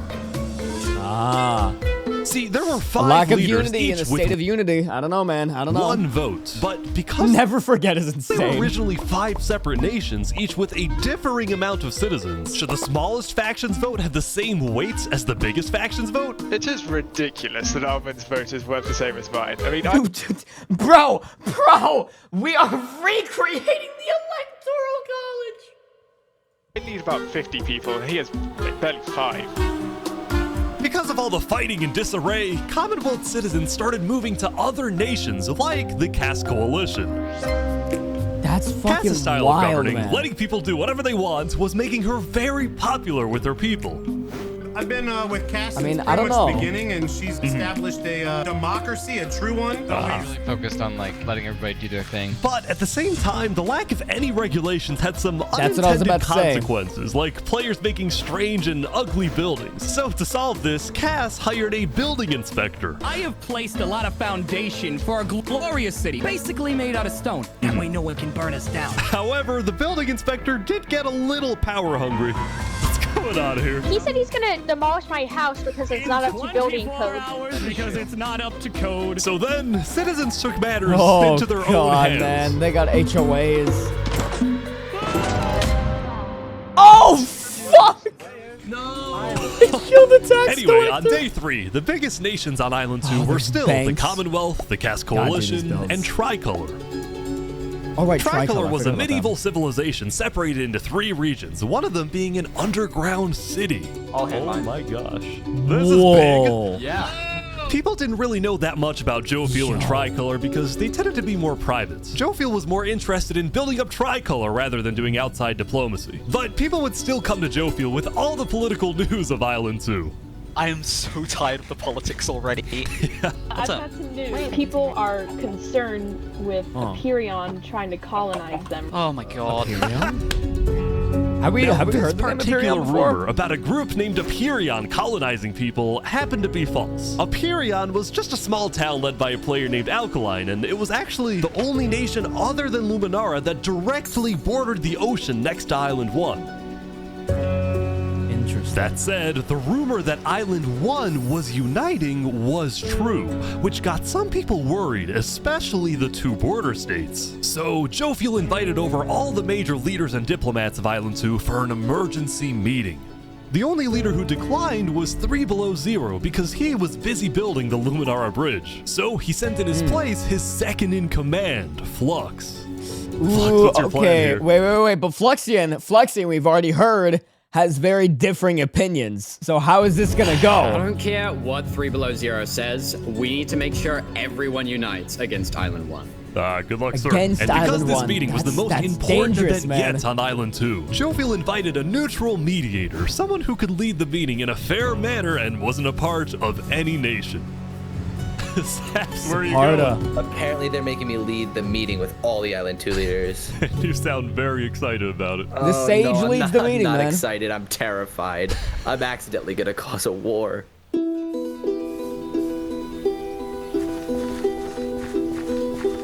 Alright, I think everyone's here. Welcome. Well, we at the great and mighty Commonwealth are looking forward to a productive conversation. Thanks, it's great. So, as the president of Aperion, I'm actually really worried about our town, which is why I'm proposing we all join a defense pact. If one of us gets attacked, all of us are under attack. Defense Here, pact. here. That's smart. That's very smart. That's a good start.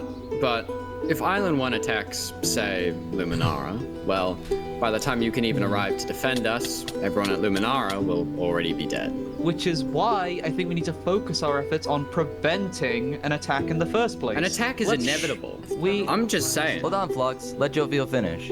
Inevitable is a strong term. Island 1 is starving. They're not going to attack us. They have bigger problems. And imagine for a second how quickly we could change their hearts and minds if, instead of treating them as an enemy, we send them aid. True. I think Creative Jovial's resources could be well. We do the could defense work well. pact, but we also send aid to Island 1. Basically, we're ready for an attack, but we try our best to prevent it. I'm on board with that. I can agree to that. The Commonwealth agrees. Guys, this is ridiculous. Island 1 is literally making propaganda saying death to Island 2. They're jealous that we live in a paradise, and they're going to invade us no matter what. And you want to send aid to them? Guess what? They're gonna take whatever you send them. Food, armor, weapons, and they're gonna use all of that against us. He might have a point. Hold on. Island 1 isn't evil. They're not savages. They just need help. You cannot be this naive. Well, there's a guy under the table. There's a guy under the table. Everyone is super on edge. They're worried about traps. Guys, Island 1 is united. They have hundreds of people all aligned in the same goal, to kill us and take our resources. If they decide to attack any single one of our nations, it'll be easy.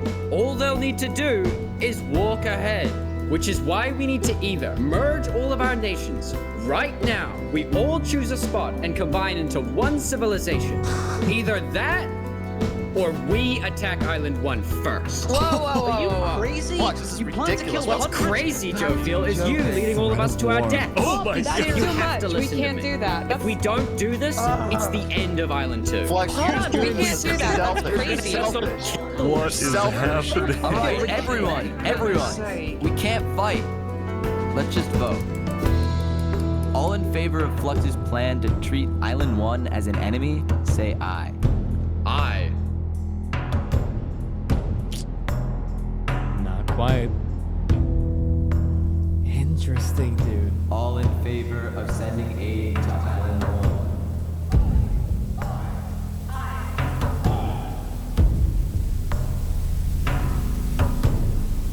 Fucking Christ, dude. This is so good. I get it now. I get it. I understand. What's this I just got here? This is 1,000 players simulate civilization, and it's fucking peak is what it is.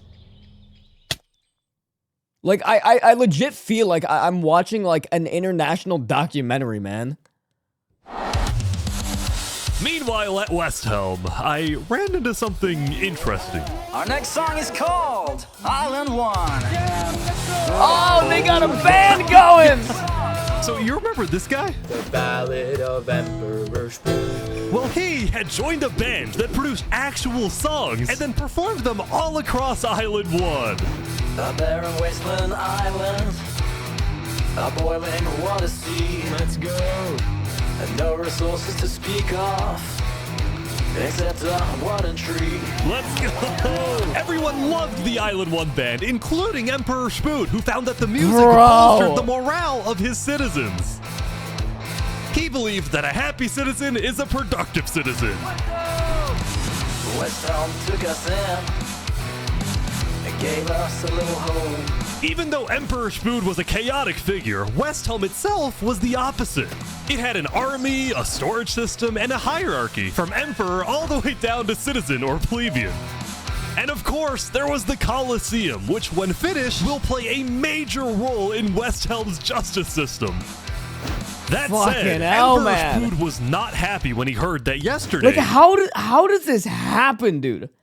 Like, this is so Benji and the other leaders had been talking. I wish I had better things to say about this, but it's like, I think the best way I can put my mind into words right now is to say that it is shocking to me that both YouTube, like, this feels like the correlation of like 20 years of gaming and content culture, where we've gotten to the point that projects like this are even possible, dude. The fact that something like this can even be made is so fucking crazy to me, man. That is so fucking cool about to me. him. Okay, we need a best representative. Our final goal is to put Benji Button in here. No, that is a joke. That is a joke. You don't want Benji to die, do you? Well, I mean... Benji and the other leaders were concerned that Emperor Spoon is unstable and may one day try to take over the entire island. And their concerns only grew when Spoon was caught listening to Napoleon on Spotify. Napoleon's But they crazy. also knew that if Island 2 were to ever attack, they needed Spoon on their side, so they didn't know what to do. Island 1, well, here we are. And that's official music. Thank you, Spoon, for all your support. You're welcome. I'm the best. Glory to West Helm.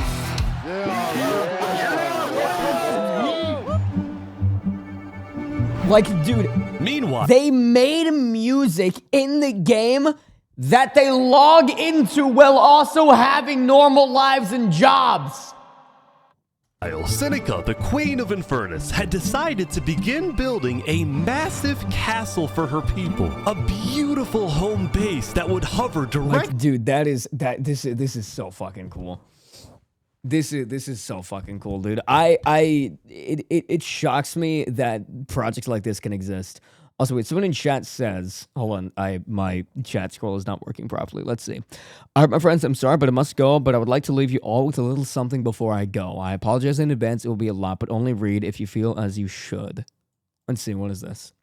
I want you to pause for just a moment and realize something. You are unstoppable. You have a fire inside you that the world cannot take away.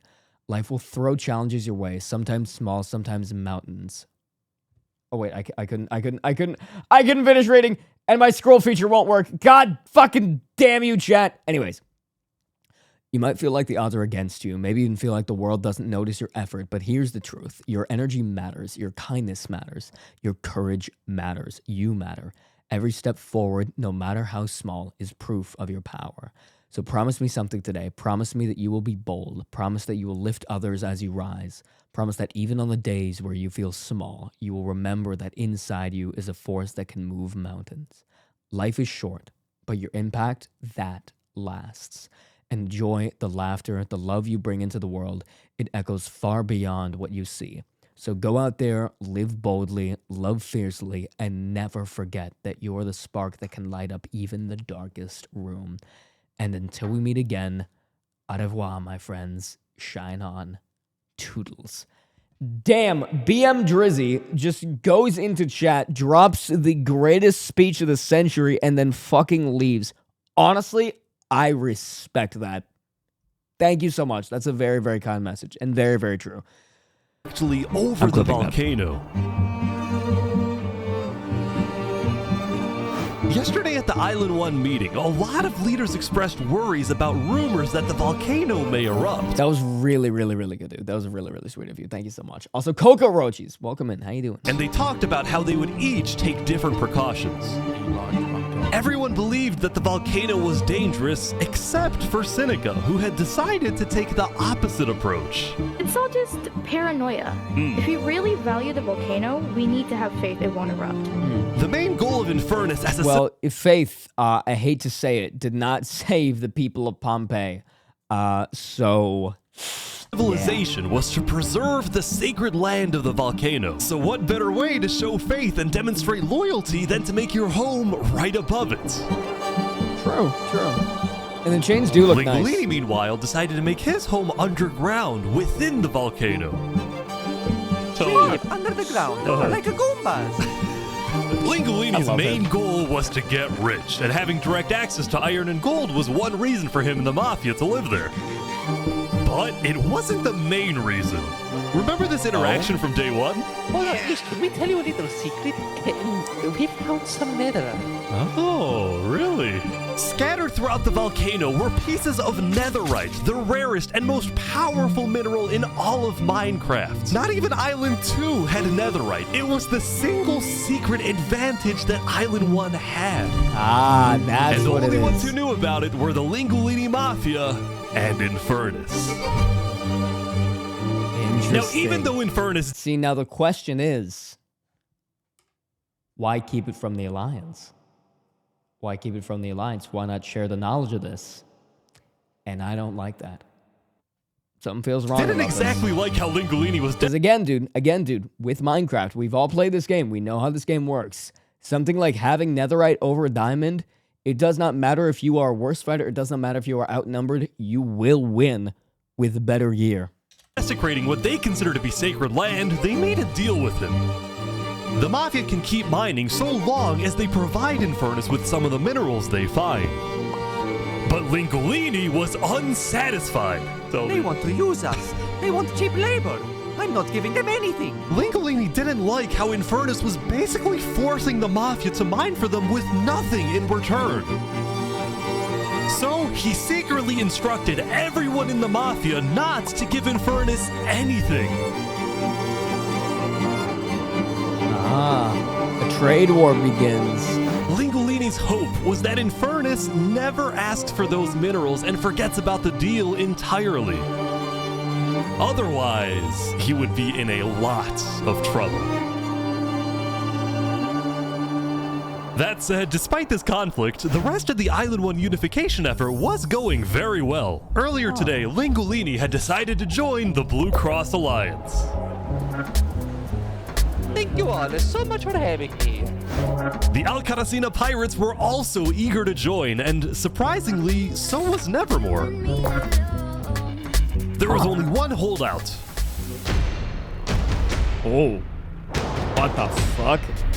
This mysterious civilization was called the Covenant, and it was ruled by a dictator named Turntap.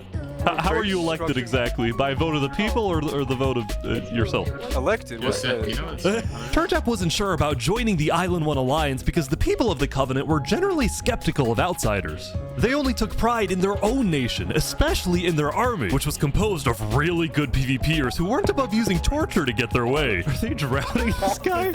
He's gonna die. Now, I felt a little bad for this player, so I threatened the Covenant. Covenant uses water torture. I'm reporting this to Sidefall News. No, don't go to side. So I went to the local news reporter. Sidefall, I have a story for you. I just caught the Covenant waterboarding one of their own people. Oh. Well, I'm paid off by them, so I don't really care. What? Yo! It's free money. Wait a minute! It's called a business for a reason. It's not for profit, okay? Sidefall ran a We news have business media corruption! with questionable ethics. He was also known for making up fake stories, writing things like, "The lava is rising," just to sell more papers. That said, earlier today, he had made a legitimate discovery that could devastate the entire island. Oh. Island 1 had a lot of known dangers, from the lava layer to the boiling water to the powdered snow. But there was one last danger that nobody knew about until now. Oh!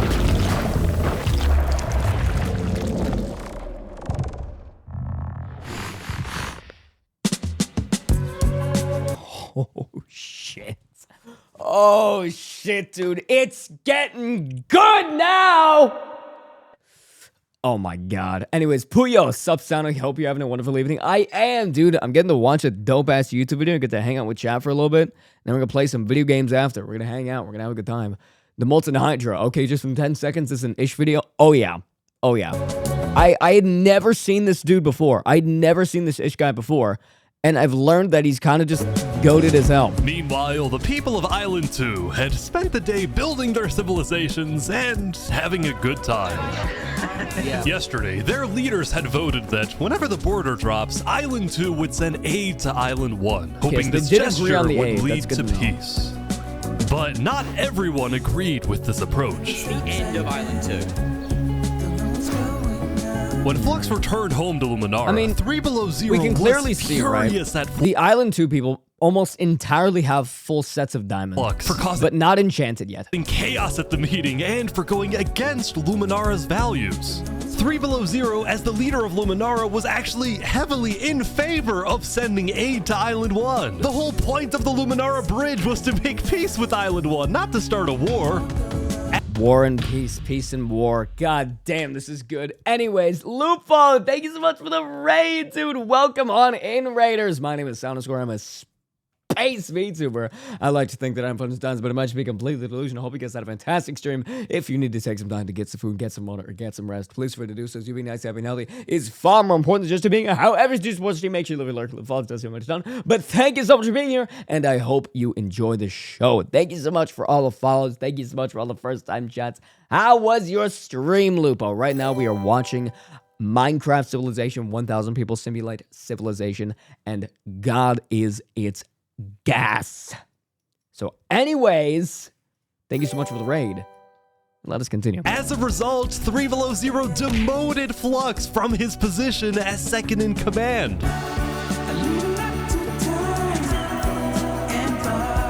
I spoke with Legacy, a citizen of Luminara. Yeah, Flux has been gone all day. People here don't really like him anymore. Flux and his crew had spent the day building a secret bunker under the ocean, a place for them to hide. Why a bunker?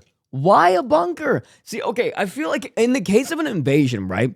Like, this is still Minecraft, you know? Like, it's not like they have nuclear weapons. I feel like someone could just come down here, netherite sword in hand, and all these fuckers are dead, you know?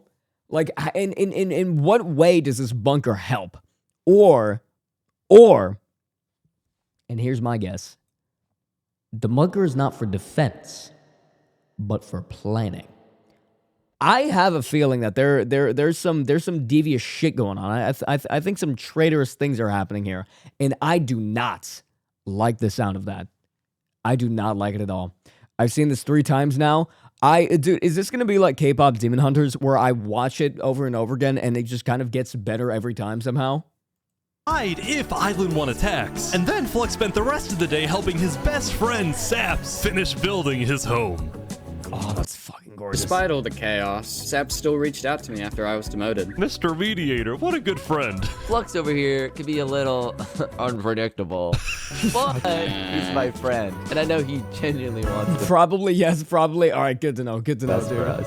Even though Flux was much more ambitious than Saps, these two had become very good friends. So many diamonds already. Yeah, Wow. look at this. I'm loaded.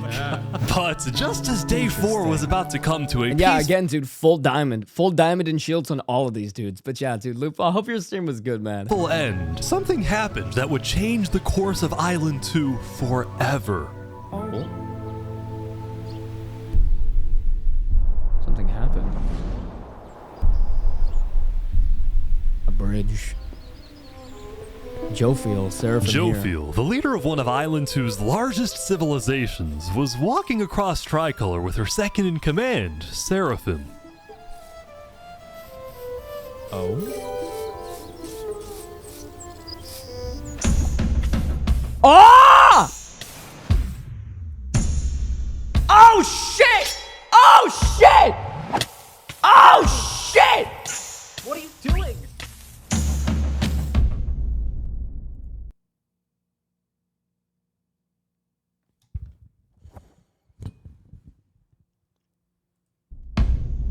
What? No way. The second in command of Tricolor had just killed their own leader. And immediately, all of Island 2 went on lockdown. What? Wait, what? Bro, what? Explain to me how this is so gas. Explain it to me. I need a scientist to get on this shit, dude. What the fuck? I'm more invested in this than most movies that I watch. This is better than Hollywood productions. Dude, I don't understand this, dude. I don't understand how this is so nice. Everyone was confused about what caused this to happen. I mean, yeah, like, my brain immediately goes to motivation. Why would someone want to do this? By the way, thank you so much for the follows in the first time chats. You sounded my first time here, but I was on the Mega stream when you were there. Hell yeah, dude. Yeah, I fucking love Megs. Well, that's after Seraphim fled, Tricolor was in complete disarray. That's our leader.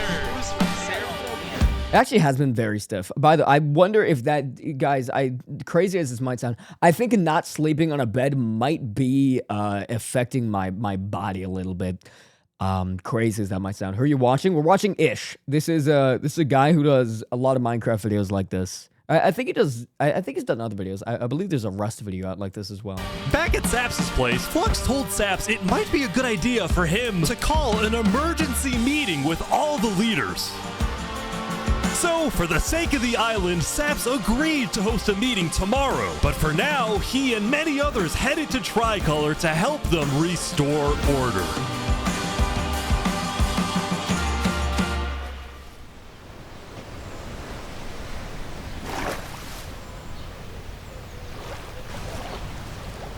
Seraphim?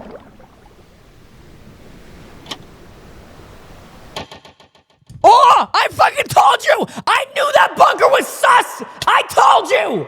I predicted that shit the moment it appeared on screen. It was a secret meeting room used to discuss bullshit. I told you! Now, Island 2 wasn't the only place that would face tragedy. Oh, what? The leader of the Alcaracina pirates, Noble Bucket, died very suddenly. Alright, they sent me the footage of what happened. Oh, Ain't no way, bro. He doesn't know the lava layers there. Ain't no way. No. I think I'm dead. I think I'm dead. I think I'm... Ain't no fucking way. Oh my god. With world leaders dying left and right, the media had plenty to report on. The most trusted news company was from Elysium, called Daybreak Media. We're #1 because we actually report the truth, unlike that Daybreak bozo site. Media, oh my god. And later into day 5, the news would get even crazier. Bro, we've got fucking Fox News and CNN. All right. For purposes of unity, the Covenant had finally decided to join the Blue Cross Alliance, thus successfully uniting the entirety of Island 1. Shit. So they But actually right away, did. the strength of this alliance would be tested.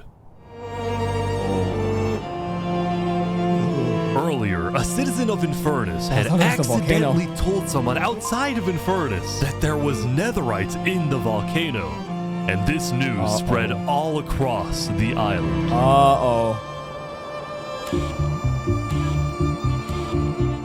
This was a disaster for Infernus and the Linguolini Mafia, who had been trying to keep the existence of netherites to themselves. Immediately after hearing about the netherite, the Covenant sent a mining expedition into the volcano without telling Infernus. And lo and behold, they confirmed there was netherite. Fuck. They withheld. See, the thing about this, right? The act of the netherite being there is not the problem. It's the fact it was withheld. Because the Covenant had a scary reputation and a ruthless army, Queen Seneca of Infernus felt it was in her best interest to allow the Covenant to mine. But when other nations like Westhelm started asking if they too could mine in the volcano, Seneca said no. People are saying we're being selfish. They're the ones being selfish, trying to take our resources. Listen, Island 2 is rich. We are not. Now, with netherite, we actually have a chance of evening the playing field, but the volcano people are hogging it. Before any fighting could break out, the Blue Cross quickly reached out to all the leaders and told them to put this issue on hold. We're inviting everyone here tomorrow, so we can all talk this through peacefully. We're I don't know, man. I don't know. We cannot afford to have a war over some mineral. See, but the netherite looked scarce as hell, dude. Meanwhile, I don't think there's enough Island to 2 go around. was still processing the death of Jophiel. Even though I was just a farmer, you know, you still made me feel important. Saps would invite all the leaders for a meeting later so they could coordinate a hunt for Seraphim and discuss their plans for when the border inevitably drops. Now, after Jophiel's death, Tricolor had lost a lot of its power, which left the island with really one dominant nation, the Commonwealth. But remember from day 3 how the 5 Commonwealth leaders were in See, that seems a little too convenient.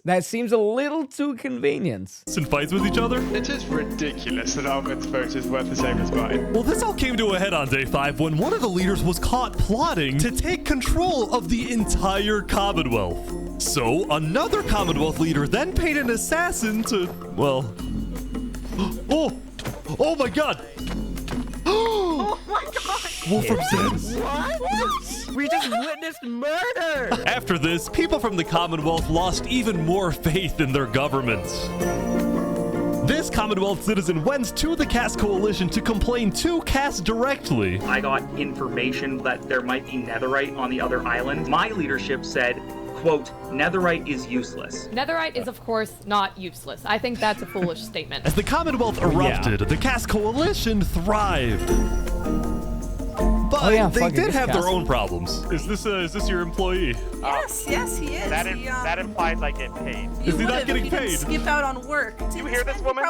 Earlier, What Daddy had ditched work to attend a party in Barbieland. So as punishment, his employers forced him to risk his life and chop down one of the tallest trees in the Cass Coalition. He's asking for help. It's just so stupid, dude. It's so fucking stupid. I have a feeling that Flux legit planned and orchestrated all this, but I can't confirm it yet. See, that's my thoughts, right? Because one thing to bear in mind when watching all this, right, is that while there is like the voice and proximity chat, I imagine that there are some people that are going behind back and using like DMs in order to, you know, I guess spread information. And that alone is that's scary, man. That's dangerous. Hey Chad, how do you donate to the non-homeless fund? Is it a better command?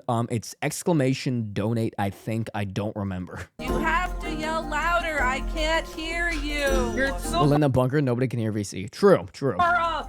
That would be the room where it happened. Other than the people there, right? I would imagine so. I feel like it would be like a proximity chat sort of thing. Get closer to the Also, you ground. don't have to donate anything, man. You do as you please. No. And if you do, please only give me what is. Oh fuck! Oh.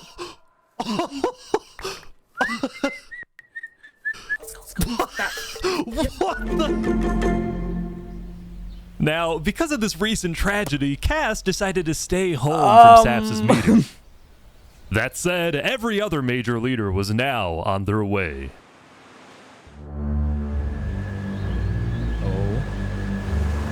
As the leaders and representatives arrived, there was one person who would be notably absent, banned from attending the meeting. The mountain summit.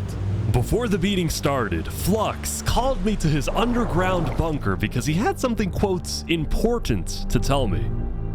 Flux, what are you gonna do? Well, first, let me just explain. I'm not allowed to attend this meeting because the leaders of this island are utterly incompetent. They can see that Island 1 is gearing up to invade us. And their response is, let's give Island 1 more gear. It's completely brainless, and it's going to result in all of our people dying. I don't like this. So, you got a plan? I had a plan, but nobody listened. They all voted against it. Look, we can still save this island, but the current leadership has to go. What do you mean, has to go? No! Has to go. Removed. And I'm done waiting. Oh shit! It's gonna happen today. He's gonna bomb the mountain summit! He's gonna bomb the mountain summit! Alright, leaders, welcome. Thank you all for coming. We have a lot of very important stuff to talk about. You know, during the first meeting, there was one person there who actually understood what I was saying. Seraphim! That reached out to me, motherfucker! That's asked the dude me that if they killed could the. help in Oh any my way. god! I told Seraphim to kill Jofiel. What? And today, we will finish the job! Oh fuck! Oh fuck! Oh, they're going in for an assassination! Wait, so Seraphim gets there. What actually happens next? Something I didn't want to do, but something that needs to be done. I'm going to save this island by any means necessary. I would like to bring you to the table if you agree with full KOS on No! Seraphim. No! please say Aye. Are you sure this is gonna work? I don't know, but we have no other choice. Alright, so I have something to say. Is there a possibility, any possibility, that the assassination of Wolfram and the assassination of Jofiel by Seraphim is any way connected? Is there a conspiracy going on right now? Do we think that's a thing? Are leaders Oh saying? my fucking god, he predicted it. To believe that leaders are not safe. Flux, He do knew! you feel any guilt doing all this? Well, part of me feels bad for Saps. I also don't think the leaders are safe. What do you mean you feel bad for Saps? He has no idea what's about to happen to him. But if you had to betray one person to save 1,000, would you?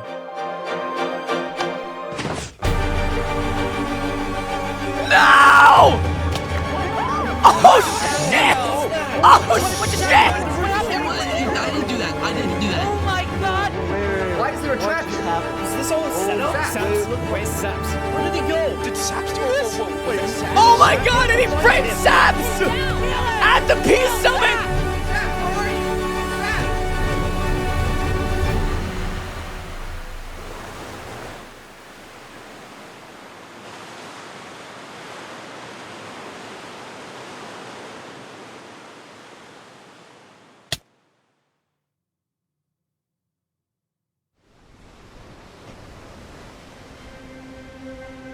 I'm fucking tearing up, man. What the hell? Okay, wait. Let's look back on this. Would you? So Flux orchestrated a covert assassination using Seraphim and Flux as a setup. Or not as Flux, using Seraphim and Sap as a setup. He set Sap up!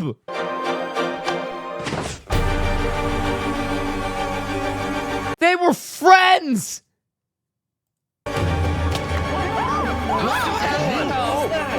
What just happened? What happened? I didn't do that. I didn't do that. Oh my god! Why is there a trap? Is this all a setup? Saps, where's Saps? Where did he go? Did Saps do this? Wait, Saps? We have to find him. Hunt him down! Kill him! Kill Saps!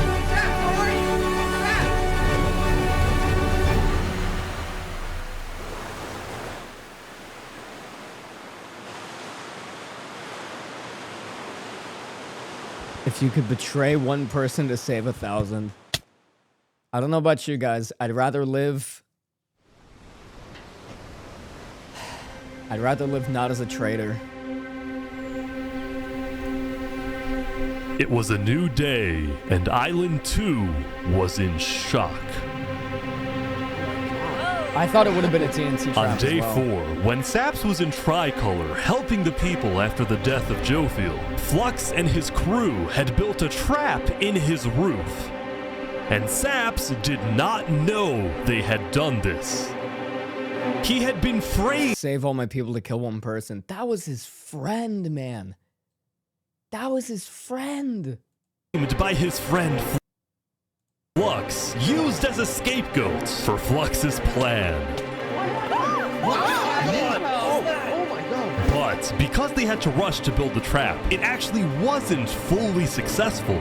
Some of the dripstone, including the one meant for 3 Below Zero, had failed. But overall, the trap still killed the leader of Aperion, Alkaline Alk, a leader of the Commonwealth, Coraline, and 4 other very high-ranking officials from across the island. The people of Island 2 were devastated, confused, and angry. Our leader's dead. What just happened? After the trap went off, Seraphim was immediately caught and killed. Oh! What would a tricolor? But when more people found out about how exactly their leaders died, their anger wasn't really towards Seraphim, but toward the person they believed was behind it all, Saps. And it made sense. Saps knew he'd be hosting leaders at his home. It was his roof that had a secret trap. A trap that happened to fit perfectly into the design of the roof. Saps was about as guilty as it was possible to be.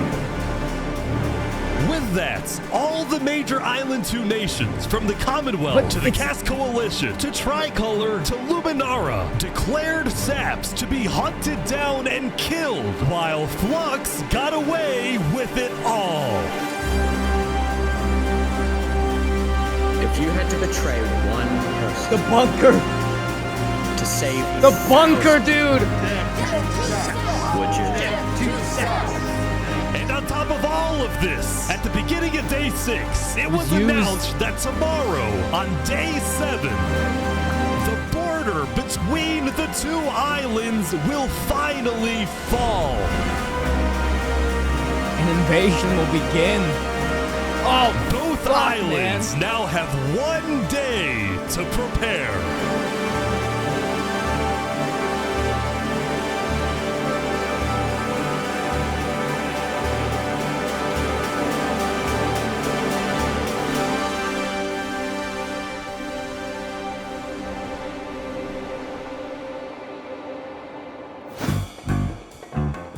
Now, when the people of Island 1 saw the chaos happening... No, it's bro, you chill out for a minute. Let me breathe.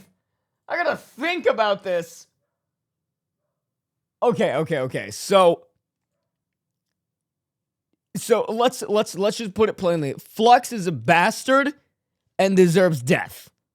I think we can all agree to that. Flux is a bastard and deserves death.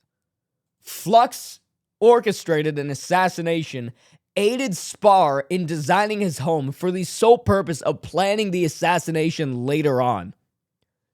So from like day 2, this was being planned. Flux knew that he would be pissed off. He knew that basically everyone would turn against him. And so he used that as an opportunity to kill his opposition in order to gain the control that he had wished for when he was initially put second. Oh, thank you so much for the donation, dude. Thank you. I appreciate that. Thank you. That's very, very, very, very generous of you. Thank you so much, dude. Other island. I appreciate that. Thank you for contributing to the Not Go Homeless Fund. That is the fund that helps me not go homeless. So thank you. I appreciate that greatly. Thank you. Most just didn't really care about it. A lot of the hatred against Island 2 that was popular in the early days had faded away. That is, except for this player named Oppenheimer, who was determined to take out fucking course it's Oppenheimer. Barbie Land, because in 2023, the Barbie movie had outsold the Oppenheimer movie. Which, by the way, I still have no fucking clue how this happened. Both these movies are good. This one deserves... This one's better. This one is better. I'm building a nuclear rocket that will make yesterday's chaos look like child's play. But when Oppenheimer tried testing his nuke, it went up, and up, and up, and was never seen again. Nice. Now, Day 6 did present some new challenges for some of the civilizations. For example, at Nevermore, what is this? Nevermore? What are you doing up here? I got voted out because they hate me. No! Come on! Don't jump! What about me? I can shoot. No!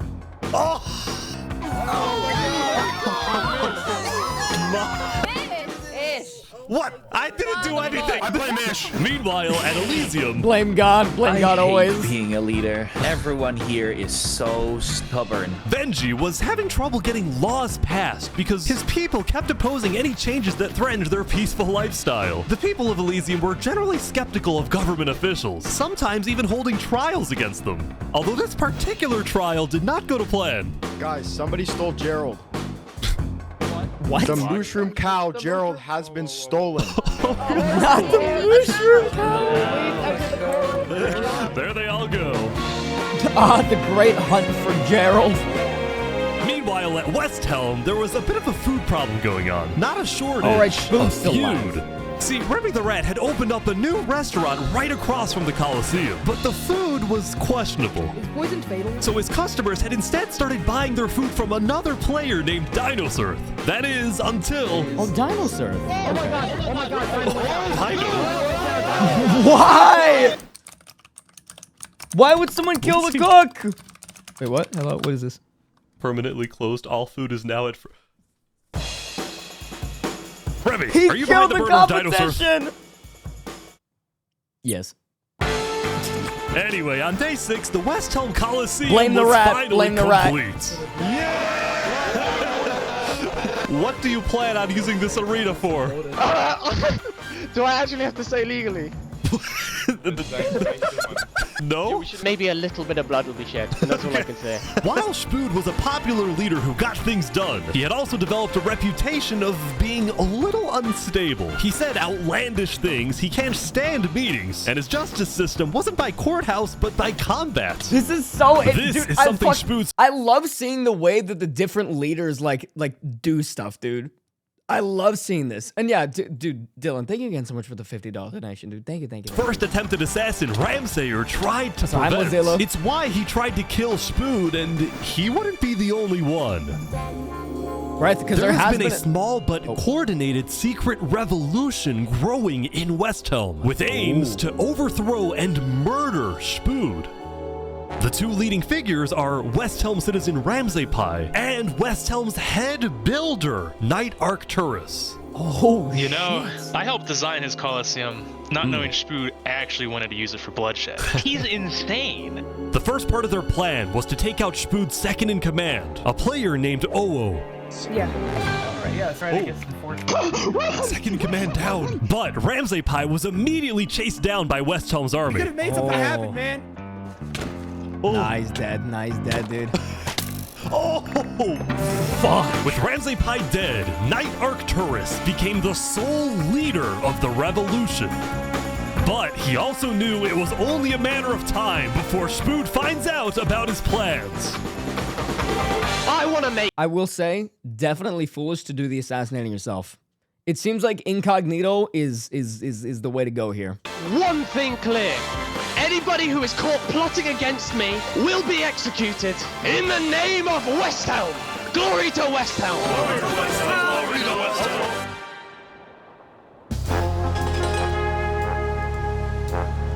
Now, before the border drops, the Island 1 leaders all met to discuss what to do about the Netherites in the volcano. Okay, so at least they're being Going peaceful into the about meeting, this. people were not happy with Infernus and the Linguini Mafia, who were believed to be keeping Netherite to themselves. Please keep all your weapons holstered at all times unless you absolutely have to take them. The meeting began with Westhelm's representative and Spood's newly appointed second-in-command, Spider. We asked if you had netherite, and you lied. You said there was no netherite, that you had looked in it, and that you hadn't found any. Because people were immediately starting to gang up on Infernus, Benji from Elysium tried to keep the peace. Why is it Infernus' job to report on the netherite? There were people literally going into their territory, mine without authorization, and then accuse them of doing something wrong. After some more discussion, Infernus Which is was also a asked fair the big point. question. Will you open up rights to mining underneath the volcano? It is still our land. It is still the place where we live. And of course, trade, things like trade are important, but in terms of opening up the volcano, it is an adamant no. Ooh. I agree. Oh, wow. It's a Mario Now, It's Linguini, a Mario Seneca's time. biggest ally, was about to speak, but what he ended up saying was unexpected. We have to humbly disagree with Infernus of not allowing anyone else to mine in the volcano. This is Island 1. We're all struggling against the nature and everything like that. Shouldn't we all be allowed to mine wherever we please? No way. Let's go. This is also a good point. Soon, people started offering But again, deals. right, like it is their land that they claimed at the beginning. But, how does one claim land? To Infernus. It's hard to say. I It's hard believe to we'd be say. open to give you resources since it is your land. But Seneca still said no. The volcano is still our sacred land. We don't want hundreds of people there mining and ravaging it. As a result, Linguini went even further. On the day one, Mario was here first on the volcano, and we're able to mine there, but it's not fair that no one else can mine. While your queen is over there with the diamond boots, some people don't even have any armor. Oh, better boots, man. Eventually, people started using scare tactics. That volcano is insanely active right now. It will most likely erupt within the next few days. I doubt it. No, that's sci-fi propaganda. That's propaganda. And so, after even more discussion, Westhelm made a final plea. We have a representative from every single nation on this island.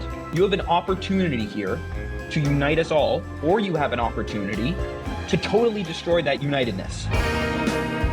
But Seneca still wouldn't budge. For now, it's a no. So, Linguini made a big announcement. Mario has a large chunk of territory in the volcano. The Linguini family declares independence from Infernus. Oh, and shit! we're open mining to anybody who wants to mine. Proxy war begins. Here we go. Seneca's leaving? Great. Seneca had left the meeting, furious at Linguini's betrayal. I wish we had a better outcome, but this meeting's adjourned. Interesting. Well, I mean, okay, at the very least, meeting could have gone worse. They could have all killed each other. Considering the just Island 2 happened? meeting, that was a good result. Every leader in front of me just died. And you had nothing to do with it. It wasn't me. Someone was in the roof. I'm getting framed-ish. Following yesterday's trap, Saps was on the run, as he was now the most wanted and notorious criminal on Island 2. I'm screwed. What am I supposed to do? He had no choice but to hide amongst the dense jungles and swamps of the southern island. But he also knew that the longer he hid, the more guilty he looked. So earlier, he had decided that he would turn himself in under the condition that he is given a fair trial. Flux, meanwhile, was satisfied with the success of his plan, but it wasn't over quite yet. We got 2 leaders left to kill. Call Me Cass, and of course, the guy who demoted me. And because Seraphim was dead, Flux sent another member of his crew to take care of the job. Oh no. Oh no. Damn, bro. There we go. Just like that. To the world, this Just looked like yet that, another dude. senseless assassination. But to Flux, it was a strategic progression toward making the people of Island 2 paranoid. So paranoid that they wouldn't trust anybody, and especially not Island 1. In fact, the new leadership of Tricolor was already preparing for Island 1 to invade. I think we should secure our nation, make sure we have plans when inevitable war and fighting starts. Sending aid to Island 1 was officially off the table, and the construction of the Luminara Bridge had come to a stop. After all these days, Flux's plan was finally working. This is Now, the so Gas Coalition, fucking meanwhile, deep, dude. hosted a diplomatic meeting on Day 6 to try and increase the morale of Island 2 before the border drops. Although Cass herself was too scared to attend the meeting. And I am, like, I want to enter, but my members are telling me not to because there was an Oh, wait, hold on. Wait, hold on. I think Freem called me. Wait, I'm stupid and didn't hear it. Hold on, wait a minute. What's happening here? Hold on, wait 1 sec. Hello, Freemium? Hey, what's up, man? Hey, what's going on? Hey.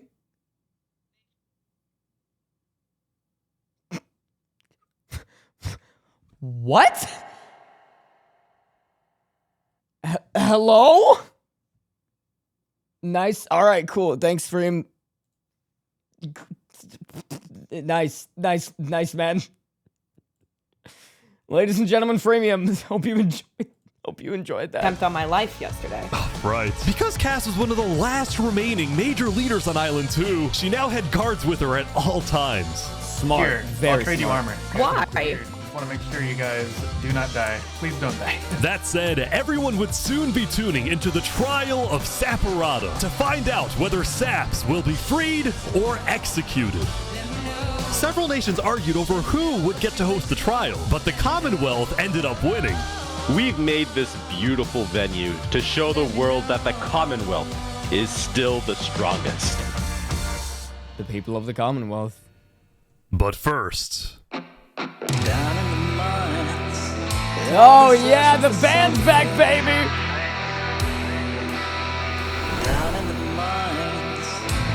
Why is it up here? They're moving the warden up. No. No, they're not. Wait, can I come They're bringing it to the surface.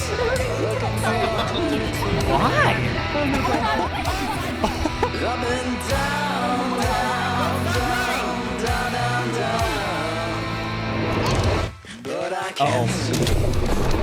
Yep, that'll do it. They made it rising lava? So remember that discovery that Sidefall made?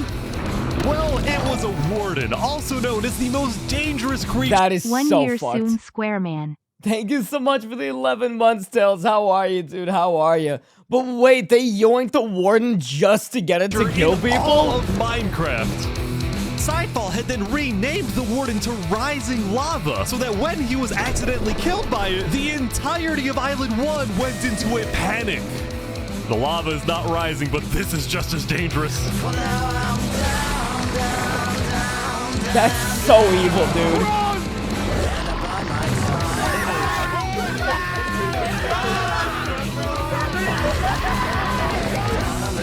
Demon had been unleashed onto Island 1, going from place to place, terrorizing civilizations.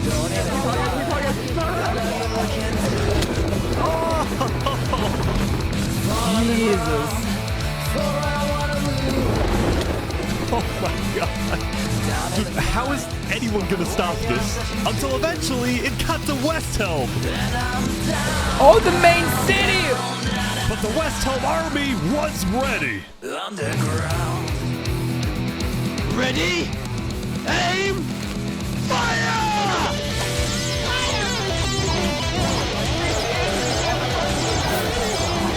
Oh, they fucking it up! Oh, they fucking it up!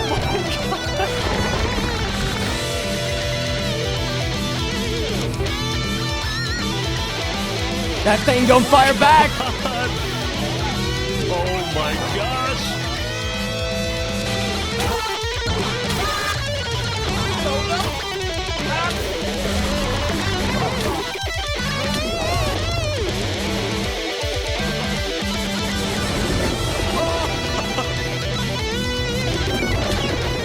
Welcome to West Helm.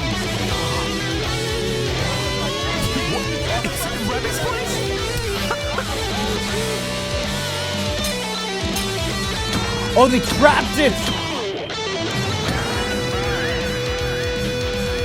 Castro the champion, yeah, dude! The monster hunts. Remy the rat. Oh, it's trial time. The defendant Saporata is accused of 7 counts of murder, including the murder of Joe Field, the murder of Alkaline Elk, and the murder of our very own Coraline. I will hear Dude, the I'm like prosecution's getting emotional watching this unironically. Jesus. argument, followed by the defense. Holy fucking shit, we're not even halfway through. Oh, this really is gonna be a long night, huh? And then I shall So hi Jazzy, how you doing? Good to see you. How are you? How are you? Good to see you. How you doing? my ruling.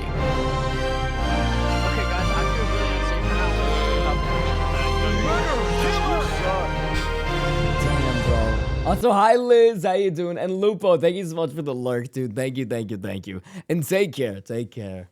Prosecution, go ahead. Your Honor, Saps constructed a meeting hall which contained the deadly trap, pointed at everybody but himself. As a prelude for the meeting, he had his accomplice, Seraphim, assassinate his leader before running to the trigger, ready to pull the trap. He then fled the scene after the trap went off, just long enough after faking his surprise. He is not only a cold-blooded murderer, but a terrorist. The prosecution then called a survivor of the trap, Zekor, to the stand. We know after investigating that only one seat had no trap. Can you identify who was sitting in that seat? I have to watch It it from was the beginning. Saporata. I'm gonna have a full reaction of this. I mean, I'm just gonna make this into a YouTube video tonight. And who built the meeting hall with that seat? It was Saps. You killed our leaders. You destroyed our island. May your death today satisfy us all. Then it was time for the defense, for Saps to give the most important speech of his life. Here we go. All I ever wanted for this island was peace and cooperation between the nations. The loss at the meeting yesterday was extremely devastating and came out of nowhere. But I can tell you right now, I'm innocent. It wasn't me. The leadership in Luminara helped me build the meeting area. He's gonna expose them. And we're the only people who knew about the area before the leadership meeting. That includes the prosecution himself, Thomas 5200. What? Gotoga, Hive Rotation, Snowbird 334, and their ringleader, Fluxion. Hold on. When I left to gather the leaders for the meeting, they must have snuck into the roof of the meeting to make the trap. The people who I thought I can trust the most used me for their malicious intent and killed the leaders and blamed it on me. Saps had figured out he was betrayed and framed by his friend Flux, but he would end up making a critical mistake. I find it rather interesting that Three Below, the leader of Luminara, is one of the only people who survived the trap. I find that rather interesting. What about it? The trap too.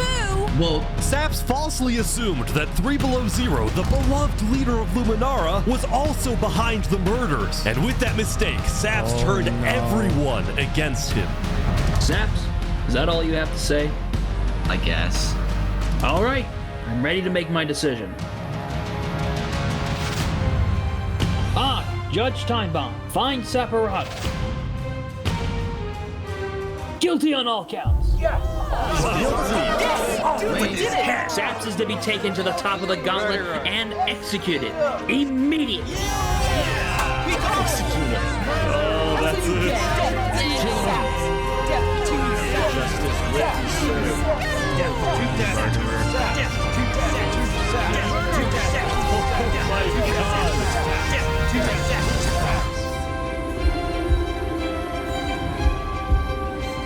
Cinematic shots too. At least they'll go out on terms.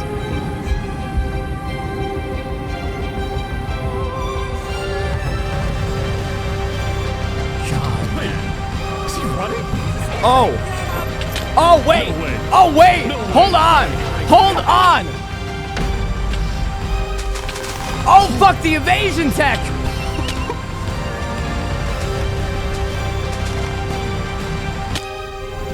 Oh, he's gonna go for a boat!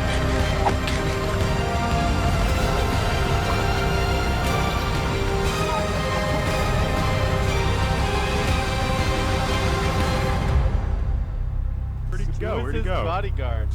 He escaped, man. Did he actually get away? You gotta be kidding me. No! Ain't no fucking way, dude. Ain't no fucking way he did it twice. Hi, sweet Kitsu, how are you? Good to see you again. You killed our leaders. You destroyed our island. Murderer. Why did you kill Guilty on all counts. Disgrace to all of the island. Saps, why did you do this?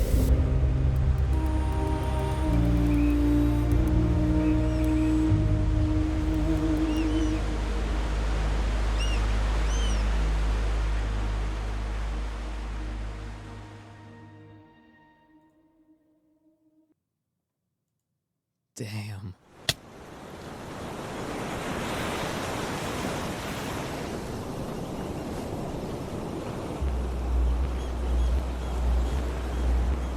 Shouldn't have been dropping soon. Yeah, I think He's filled with guilt.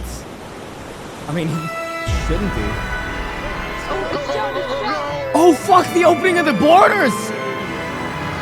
It was day 7, which means the border had officially dropped. At first, people were kind of in awe. Whoa, this is beautiful. Going from one island to another after all this time was a major culture shock.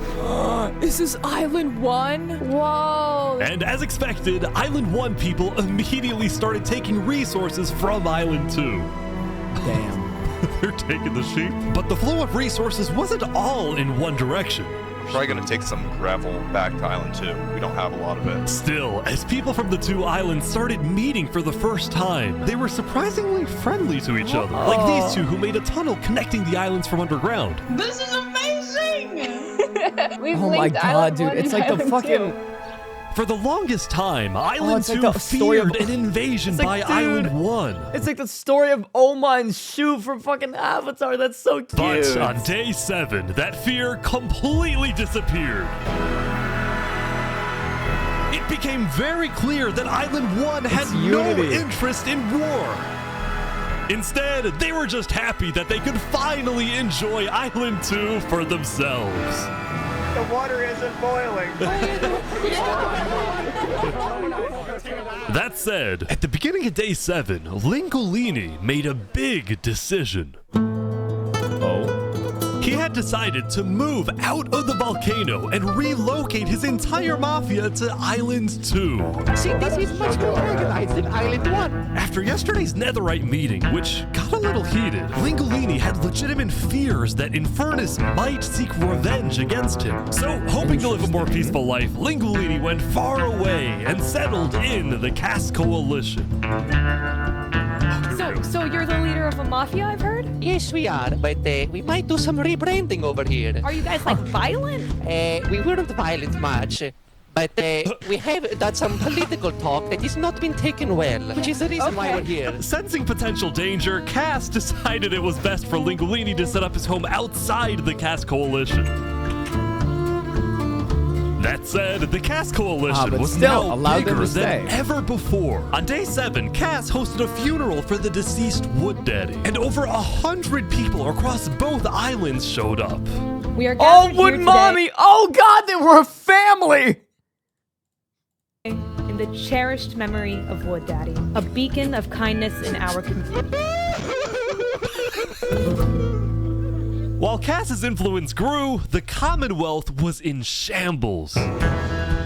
Saps' trial yesterday was a disaster for the Commonwealth. Island 2 had entrusted the Commonwealth to run the trial of Saps. So when Saps escaped his execution, people lost all faith in the Commonwealth, which at one point was the most powerful civilization in the world.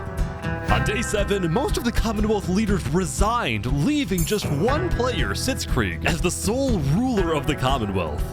We're actively searching for Saps right now. We will restore honor to the Commonwealth. One of Sitzkrieg's biggest goals was to find and kill Saps, but his other big goal was to regrow the Commonwealth's population, which by this point had shrunk by... What you watching? Jesus Christ. Hi, Swifty. How you doing? We're watching 1,000 players what the fuck did I just say? 1,000 players simulate civilization, rich versus poor. A lot. So he sent out a lot of... A full reaction will be available on youtube.com/SinoSquare. Invites, especially to the people of Island 1, and it actually did work until... one of the people who moved in was Night Arcturus, the lead builder of Westhelm, who had to flee from Westhelm because Spood had found out about his secret plans for revolution. Yeah, the Commonwealth is letting us hide out here. As long as Spood doesn't find us, we should be okay.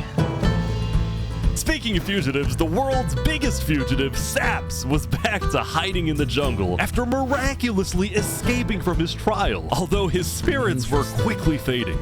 Everyone thinks I'm a murderer. I just don't know what to do anymore. Saps knew that Sitzkrieg and the Commonwealth soon planned to scout the entire southern islands to hunt him down. So on day 7, Saps decided that his best bet was to leave his home island and flee to Island 1. Interesting. Also, someone asked something in chat that I want to kind of go over real fast. Why is the RP so good? I actually do want to talk about that for a sec. I feel like there's a very specific reason for this, and I think it's because of the YouTuber behind it. Because one thing that I want to make note of is Ish, as a content creator, has been doing this stuff for a long time. And like it said in the beginning of this video, you can join the YouTube, like you can join the Discord in order to participate in these things. And this guy has been doing these for years. Like for years. This was the first one down here. 200 players build a massive Minecraft civilization. God, I can't say words. And ever since then, he's been creating a community of people who love these things. And that's how you get people who are so goddamn invested in it. And it's crazy to me, man. It's absolutely crazy to me. I hope one day that I can develop something of that level. This is so fucking cool. But it wouldn't be so easy.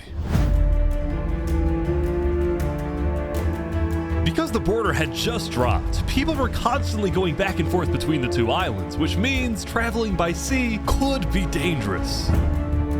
Why would it be So dangerous? Saps decided on another method of travel. He went to the place where he was least expected. The bridge? He's trying to use the bridge. Ain't no way, dog. No way. Uh-oh. Uh-oh. What are you doing, bro?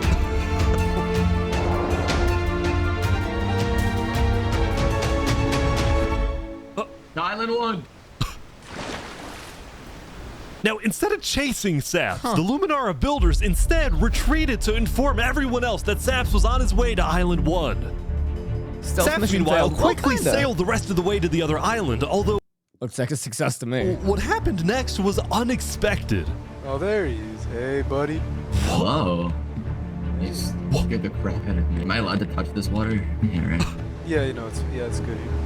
On the south side of the island, it's safe. It turns out earlier, Saps had reached out to a bunch of people on Island 1, offering them 2 stacks of diamonds if they give him a safe place to hide. And out of all people to accept his offer, it was Turntap, the leader of the Covenant, the most feared and militaristic civilization on Island 1. How was the trip? I ran across the giant bridge that Luminara is building, and like all of Luminara was there. When Saps and Turntap finally arrived at the Covenant, Turntap immediately distributed Saps' diamonds to the Covenant army. But then, in a surprising move, he sent them out on a secret mission. Oh? Turntap had sent the Covenant hit squad to Island 2, but not to accomplish a goal for the Covenant per se, but actually upon the request of Infernus. Ooh! Lingualini betrayed us, humiliated us. He ruined our sacred land. Yesterday, Lingualini had opened up the volcano for netherite mining, and as such, people from all across Island 1 had started mining in the volcano.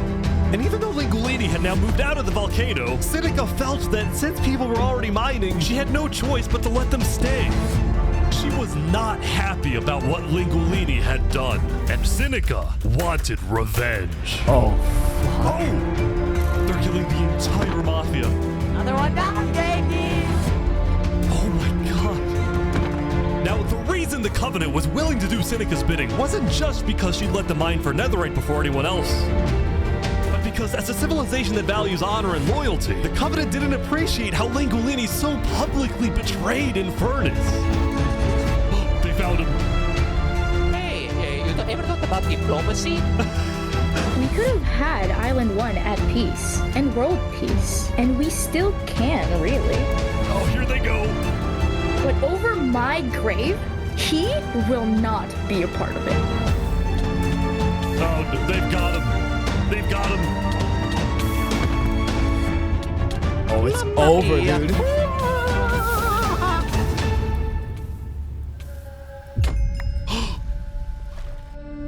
Oh, fuck. Rest in peace, Mario. The Covenant had massacred the Lingualini Mafia. Before anyone could retaliate, the Blue Cross announced they would schedule a hearing, calling on the Covenant to explain what they had done. Interesting. Howdy, Flux. Oh, you got some fancy armor now. Yeah, got it from Island 1. Wait, really? Earlier today, Flux and his crew had gotten their hands on a super rare armor trim by trading with the Covenant, who had picked up the armor trim from the Warden when it died. Oh my. Now, of course, Flux had no idea that the Covenant was also trading with and harboring his arch nemesis, Saps. But he did know one thing. I heard Saps ran to Island 1, so we put out a massive bounty on his head. Flux was now determined to have Saps killed, because Saps was the only other person in the world who knew that Flux was behind the murders of all the Island 2 leaders. Basically, if Saps dies, Flux gets away with everything. And ideally, the sooner Saps dies, the better, because of incidents like yesterday. That includes the prosecution himself and their ringleader, Fluxion.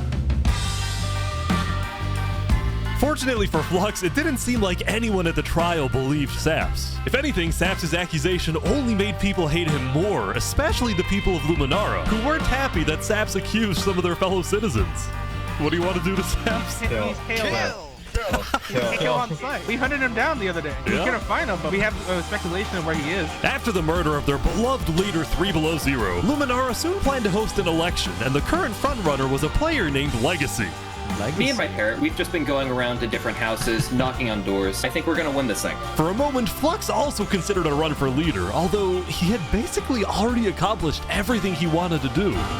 Look, no matter what people say, Island 1 was planning to invade us. They would have just walked right ahead. But now that we have stronger leaders, more cautious leaders, they're not gonna do that. We have world peace. And not because of a bridge, but because of me. I don't know, man. Peace by fear is the same thing as war. Since the beginning, Flux's philosophy was simple. You can never show kindness to your enemy if your enemy wishes to destroy you. If you build a bridge, they'll use it to invade you.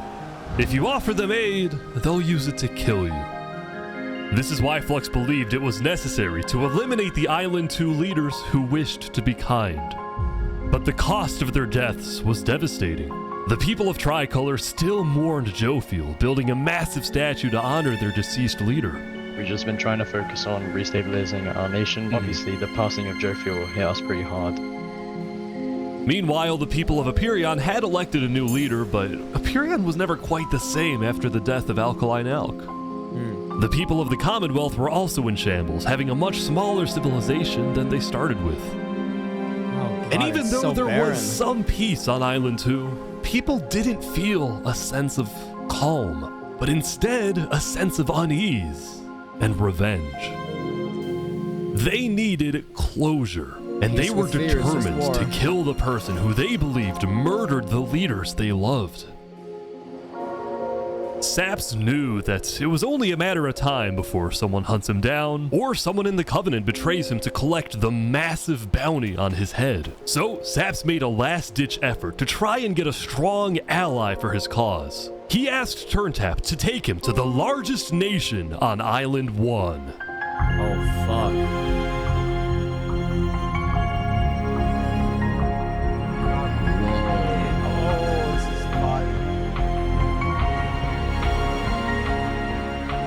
But on their way to the West Helm Capitol building, they ran into a citizen of Aperion from Island 2 who recognized Saps.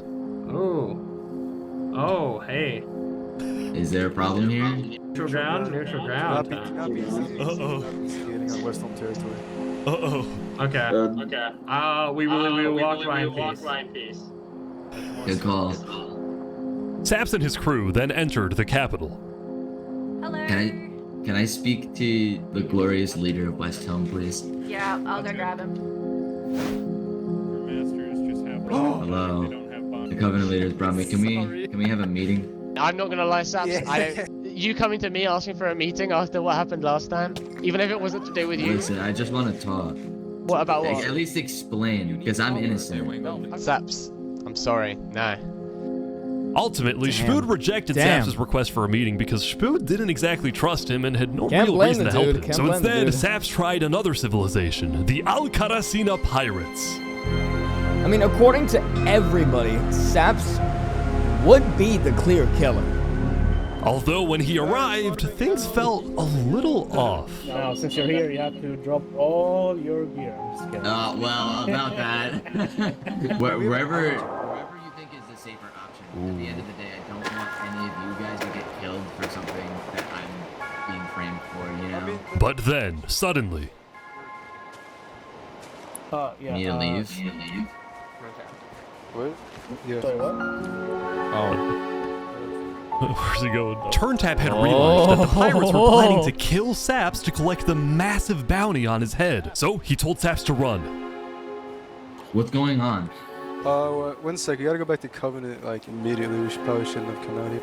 Now, on their way back to the Covenants, Turntap suddenly started acting suspicious himself. Are we safe? Is everything fine? What's going on? We need to go back to Covenant right now. You need to tell me what's going on or I'm not coming with you. Dude, either, like, you can handle this on your own, or, like, just... Here, I'll explain to you on a sec. Just come on. Listen, it's hard to trust people right now, so I'm putting a lot of faith into you. This is so suspicious. As Saps ran, he pondered his choices. Either he puts his life in the hands of Turntap, who may be wanting to kill him and collect the bounty for himself, or he runs away. Now.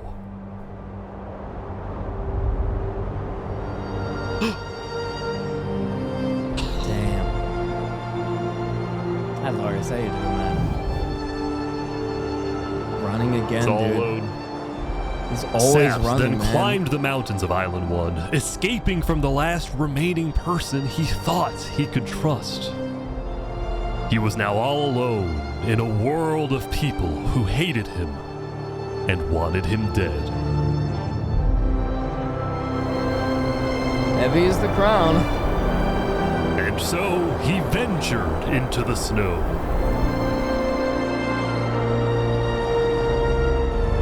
and started collecting blocks. Saps, what are you doing? I can't trust anybody. Flux won. He completely won. There's just no point anymore.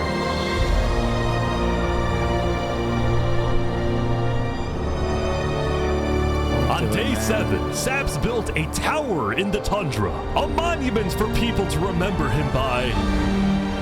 No! He planned to jump off.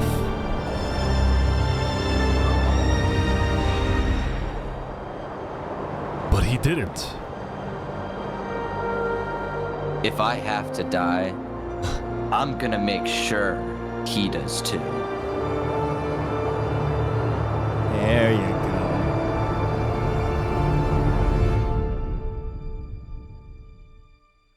Death to the wicked.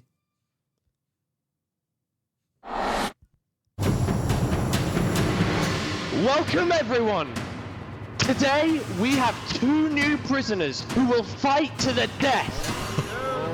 Rinit, you are charged with the attempted murder of several innocent West Helm farmers.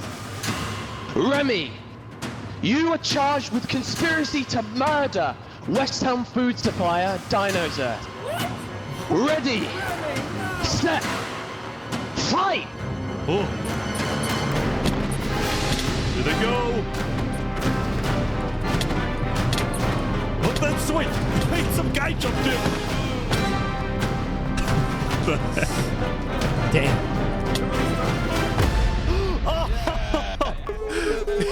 Remy wins, dude. Don't fuck with the rats.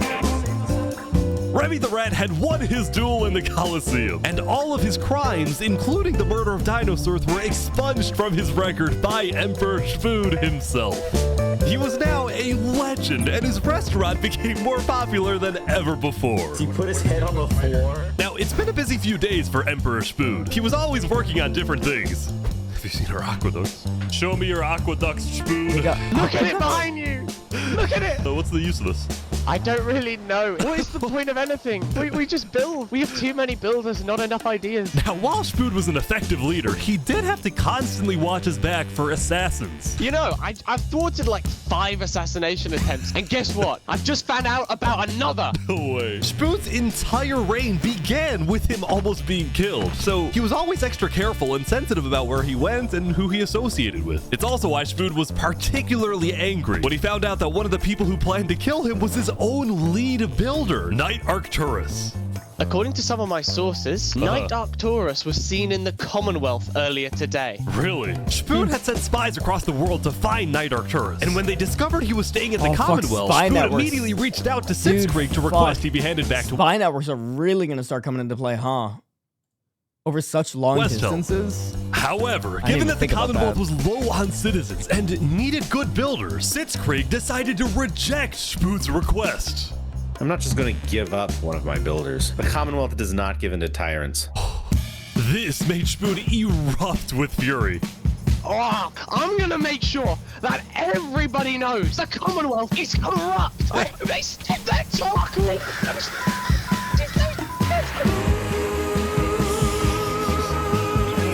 So Spood went around telling everyone about how much he hates the Commonwealth. This whole situation became a massive drama, and it actually got to the point where the rest of Island 2 was getting annoyed with the Commonwealth. I don't get why the Commonwealth doesn't just hand him over. We don't need a war with West Helm. Unlike the Commonwealth, Cass had a big population and she didn't care about losing citizens who were troublemakers. For example, earlier, one of her citizens, Addison27, had gone to Tricolor, dug into Jovial's grave, and had stolen Jovial's head. Can I wear this? Hey Cass, I brought you a trophy. But instead of protecting him, Cass immediately banished Addison from the Cass Coalition and alerted Tricolor of his location, causing Addison to flee Island 2. I mean, it was this as kind it of should be. That no-nonsense sounds fucked leadership up. that earned Cass a lot of respect. I know from not he only sounds citizens, like but you when you're drunk. That is not true, man. I do not. Okay. Oh, fuck. Okay, no, that. Other Island 2 Okay, it actually kind of does sound a lot. I say a lot of things whenever I get inebriated. nations all right? who were now much more willing to ally with Cass than with the Commonwealth. The very existence of the I'm yawning, Jesus Christ. I need to start waking up later. Fuck me. coalition also provided a sense of security to smaller groups, like this new nation who are mostly cheese merchants and call themselves the Conquistadors. This is the way of cheese. Since the border dropped yesterday, the economies of most Island 2 nations were prospering, with heavy amounts of trade and tourism between islands. Meanwhile, in Barbie Land... Ish, I have news. What? I'm marrying Oppenheimer. What? On day 8, the player Oppenheimer had marched into Barbie Land, but instead of destroying it with a nuke, he apparently liked it so much that he proposed to their leader. Ish, consider this your invitation to the Barbenheimer wedding. Thank you. Ain't In Luminara, no meanwhile, the fucking citizens way. were inventing new technologies. This is the power switch. It's 16 furnaces working together simultaneously, and it has a bunch of hopper minecarts on the inside distributing everything. As much as Luminara was finally starting to live up to its name as the Dude, the moment they let the Minecraft Redstone wizards in, this whole the whole show is over, dude. You're gonna have TNT dupers and 600,000 diamond block structures overnight. of Island 2, little did its citizens know, among them was quietly living the world's most deadly group of terrorists. I'm thinking of running in the election tomorrow. Oh yeah? Legacy's pretty popular, but I'm not worried. While it seemed like each of the Island 2 nations had their own separate goals, they were all still united under one mission to find don't most people still think Flux is like either, not dead, but just not around? and kill Saps. In fact, by day 8, Luminara had told all of the other nations that Saps had fled to Island 1, and some nations were already preparing to send out hit squads later today. But Island 1, meanwhile, was currently dealing with a whole other political drama, the murder of Lingolini. I cannot conceive how we are being this civil about this. They came in, they found him in the hole, they drowned him in lava. This player, Vietnam, was one of the few remaining survivors in the Lingolini Mafia. Vietnam had escaped the Covenant's attack and wanted to get revenge against the Covenant, but was finding it surprisingly difficult to gather support. I wonder why it's difficult to find support against the PvP players. See, while the Blue Cross condemned the Covenant, nobody was brave enough to declare war on them. People feared the Covenant and its army, which is why Seneca secretly asked them to do the deed instead of doing it herself. If people knew that she was behind the attack, she War, would peace, be and in fear, dude. big trouble. But for now, nobody would face any consequences for the massacre of the Lingolini Mafia.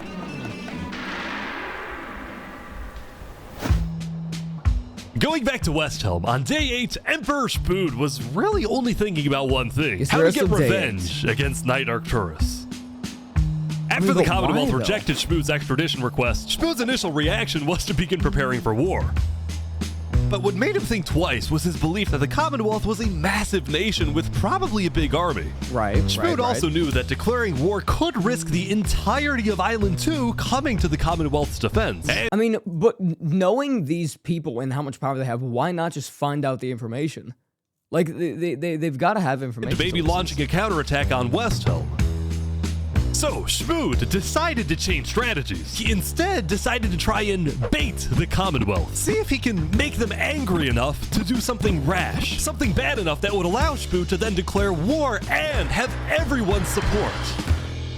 And Spood knew exactly how to make the Commonwealth angry. He invited back to the Westhelm capital the one person he knew the Commonwealth hated the most. Oh, fuck! Can we make a deal? We're running out of time.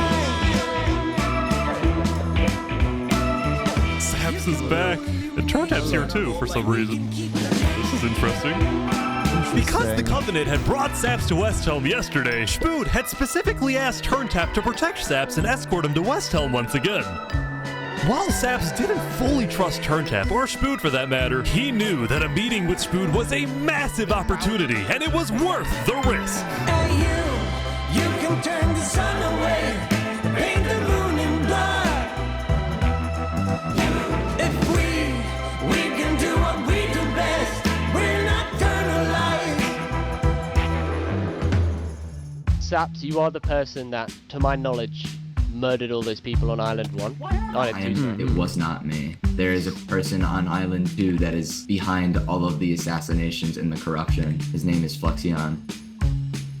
Emperor Spood was having trouble believing Saps, but Which is he went fair, along with which it is for now. very fair.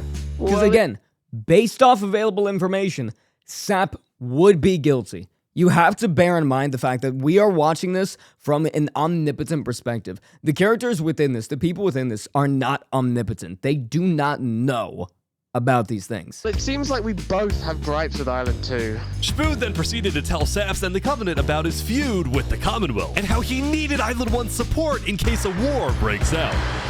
There was just one problem. The Blue Cross Alliance was as good as dead. Infernus had basically left the Alliance after the last meeting, and the Covenant had stopped responding to the Blue Cross because of the Lingolini situation. So Spood decided to take things into his own hands and individually call the big 4 nations of Island 1 for a meeting. And he wanted Saps to be there so he could tell the leaders about corruption on Island 2. Now, because of Saps' reputation, Seneca and Benji were hesitant. But as long as the meeting was in a wide open area without a roof, they decided they would go. Oh, so you turned the sun away. How could you be so cruel? Ooh, hey.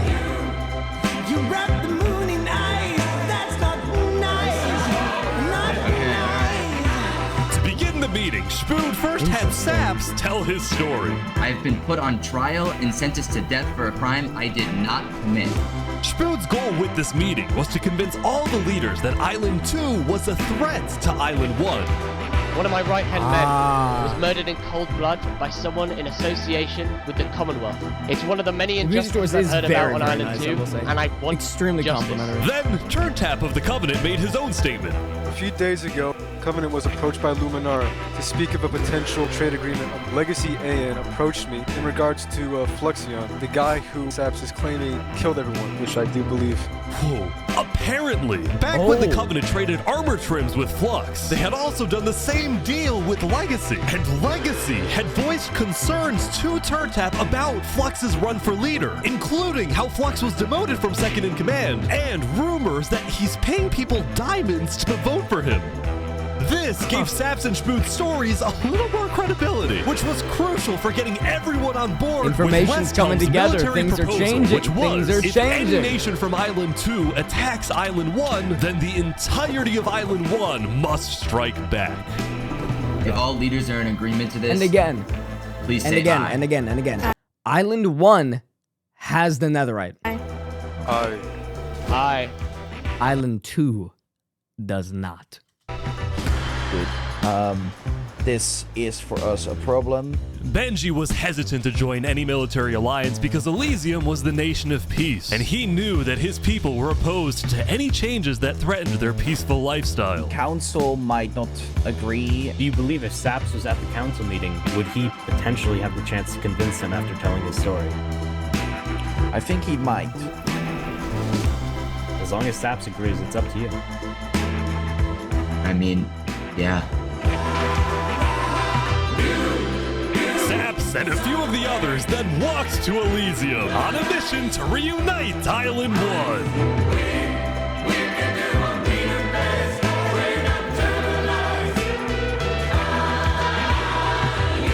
I have been framed for the mass assassination of Island 2 leaders by Fluxion and his conspirator.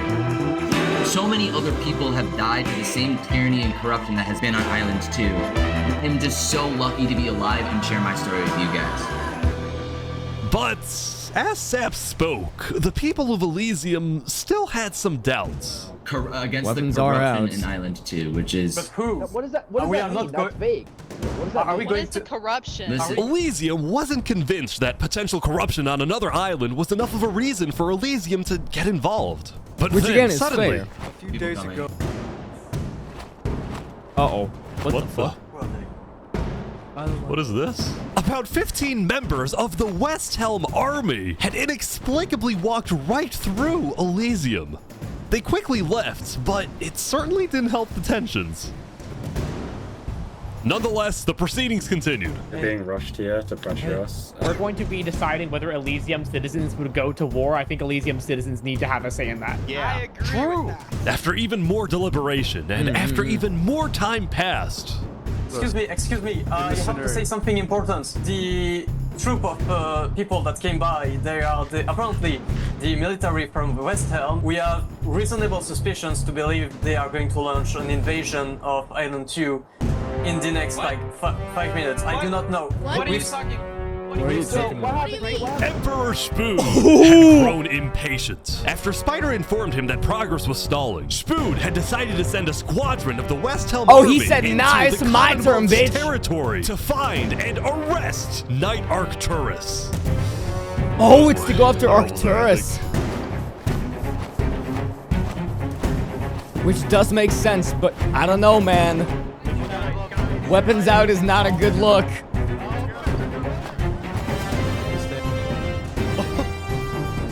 Hello, Ben. We are here peacefully. We're simply looking for a man by the name of Knight_Arcturus. Alright. We don't have him. We do not know where he's at. We have not seen him, nor have we heard from him. We don't have him. Where are they going? Is that it? With their first plan failing, West Helm went to plan B. Shield wall, shield wall. What the? What's happening, guys? They're forming a shield wall. They're forming a shield wall. They're making a phalanx formation? Leave. We're getting out of here. Yeah. Everyone, bail, bail. The West Helm Squadron had successfully intimidated the Commonwealth leadership into fleeing their own nation. West Helm then went around, searching every house, every mine, every crevice of the Commonwealth. But ultimately, Knight Arcturus was nowhere to be found. Wait, so where the fuck did he go? I was under the impression that he was still there. Meanwhile, at the Cass Coalition.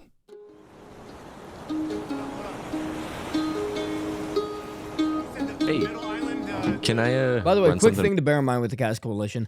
I think, correct me if I'm wrong, the Cass Coalition is the only one whose leadership has managed to stay alive through everything. By you real quick? Yeah.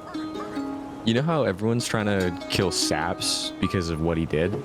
And then during his trial, he was all like, Luminara was behind this. Luminara built the trap.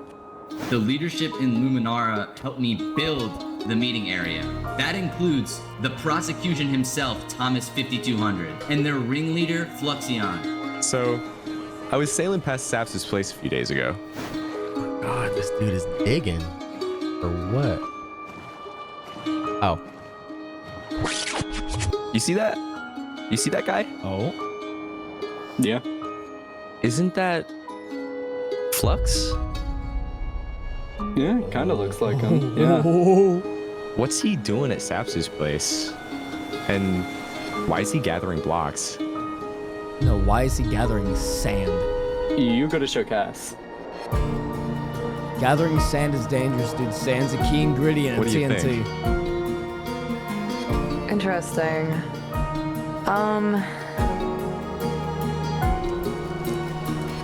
You know what?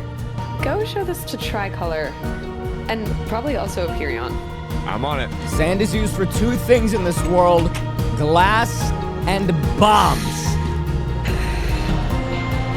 And I don't see no potions because the nether isn't available. Video footage when he happened Flux to notice is building Flux bombs, digging for sand, folks. a prevalent material in Saps' roof.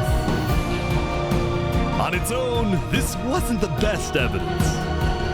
But for some people, it did raise some questions. Suspicions rise once again.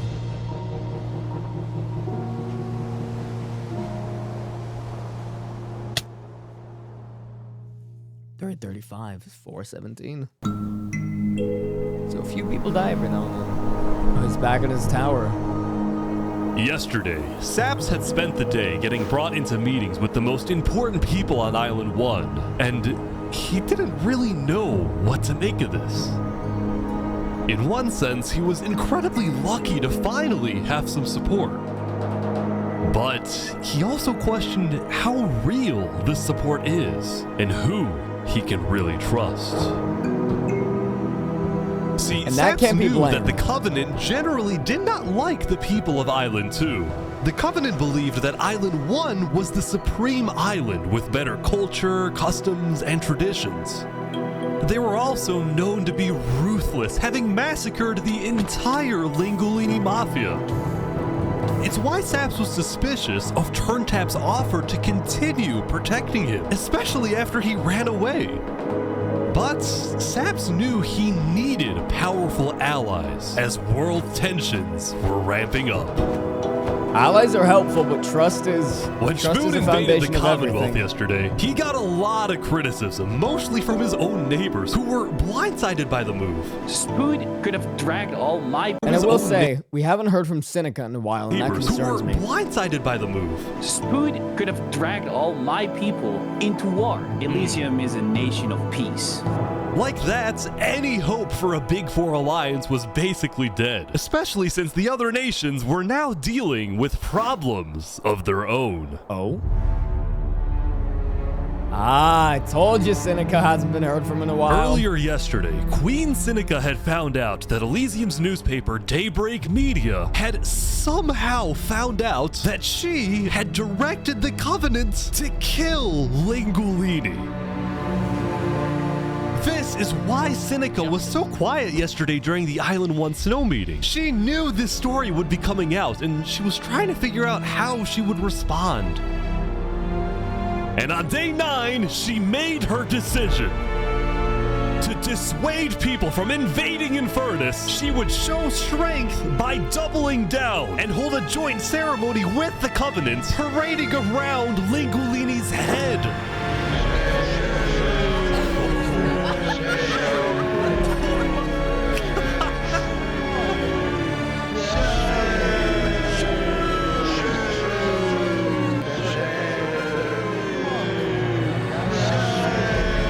Let this be a lesson. Shame to those who disrespect our volcano.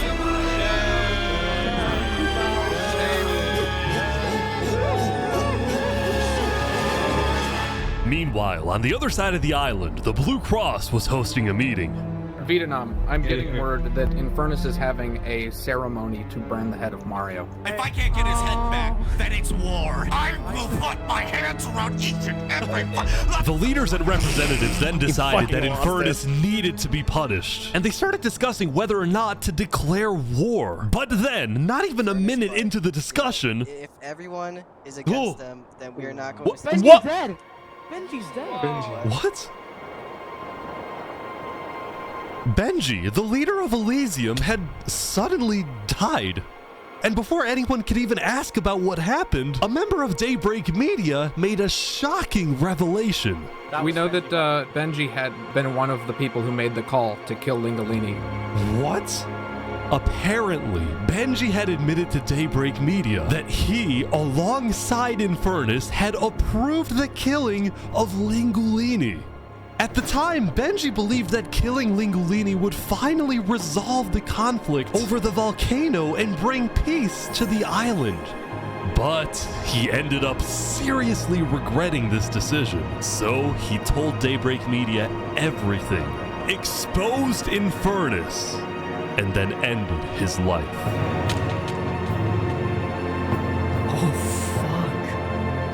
Now, because Benji had repented, the Blue Cross Conference decided not to punish Elysium and instead focused on Infernus. I don't know. Infernus is the central talking point. Maybe here. a trial? Give Infernus a chance to tell their side. Flux being out in public now definitely adds a new layer. Representing to all of this, Luminara at the meeting, and the leaders actually it's hard to agreed say. with his idea. So later today, there would be a trial against the entire nation of Infernus. Now, when the meeting came to an end, Flux was approached by a few guards from Tricolor. Right, look. We know about the assassinations, all right?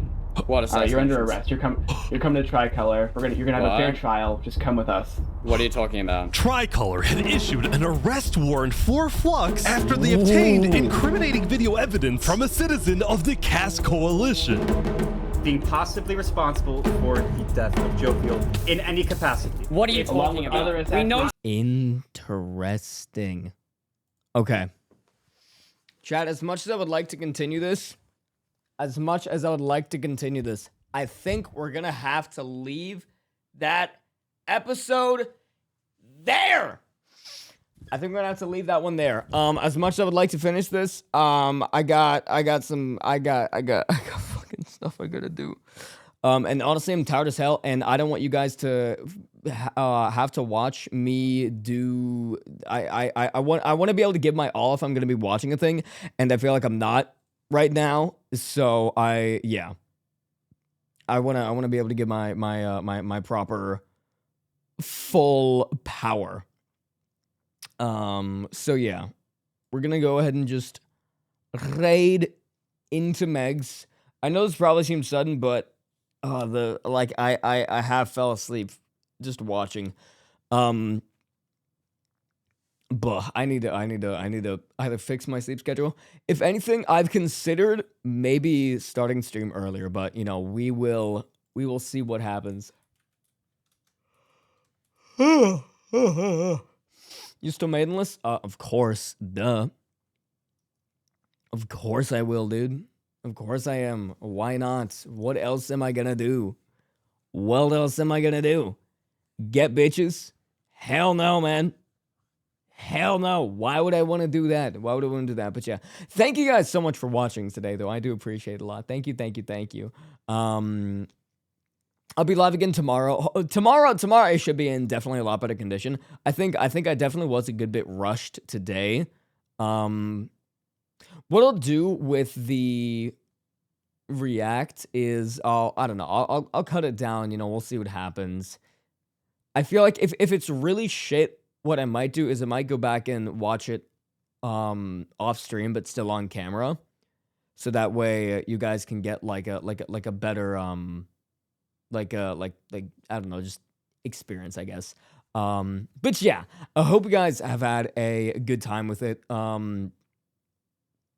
But I'm sorry. It's just, to be totally honest, it's definitely been a much larger adjustments, you know, being in the new house than I thought it was, and, you know, trying to do all the scheduling stuff. But again, my promise of having more YouTube stuff does still hold out. So look forward to that. I've got a video to work on tonight that I think you guys will like. So take care, everyone. I hope you guys have enjoyed, and I will see all of you next time.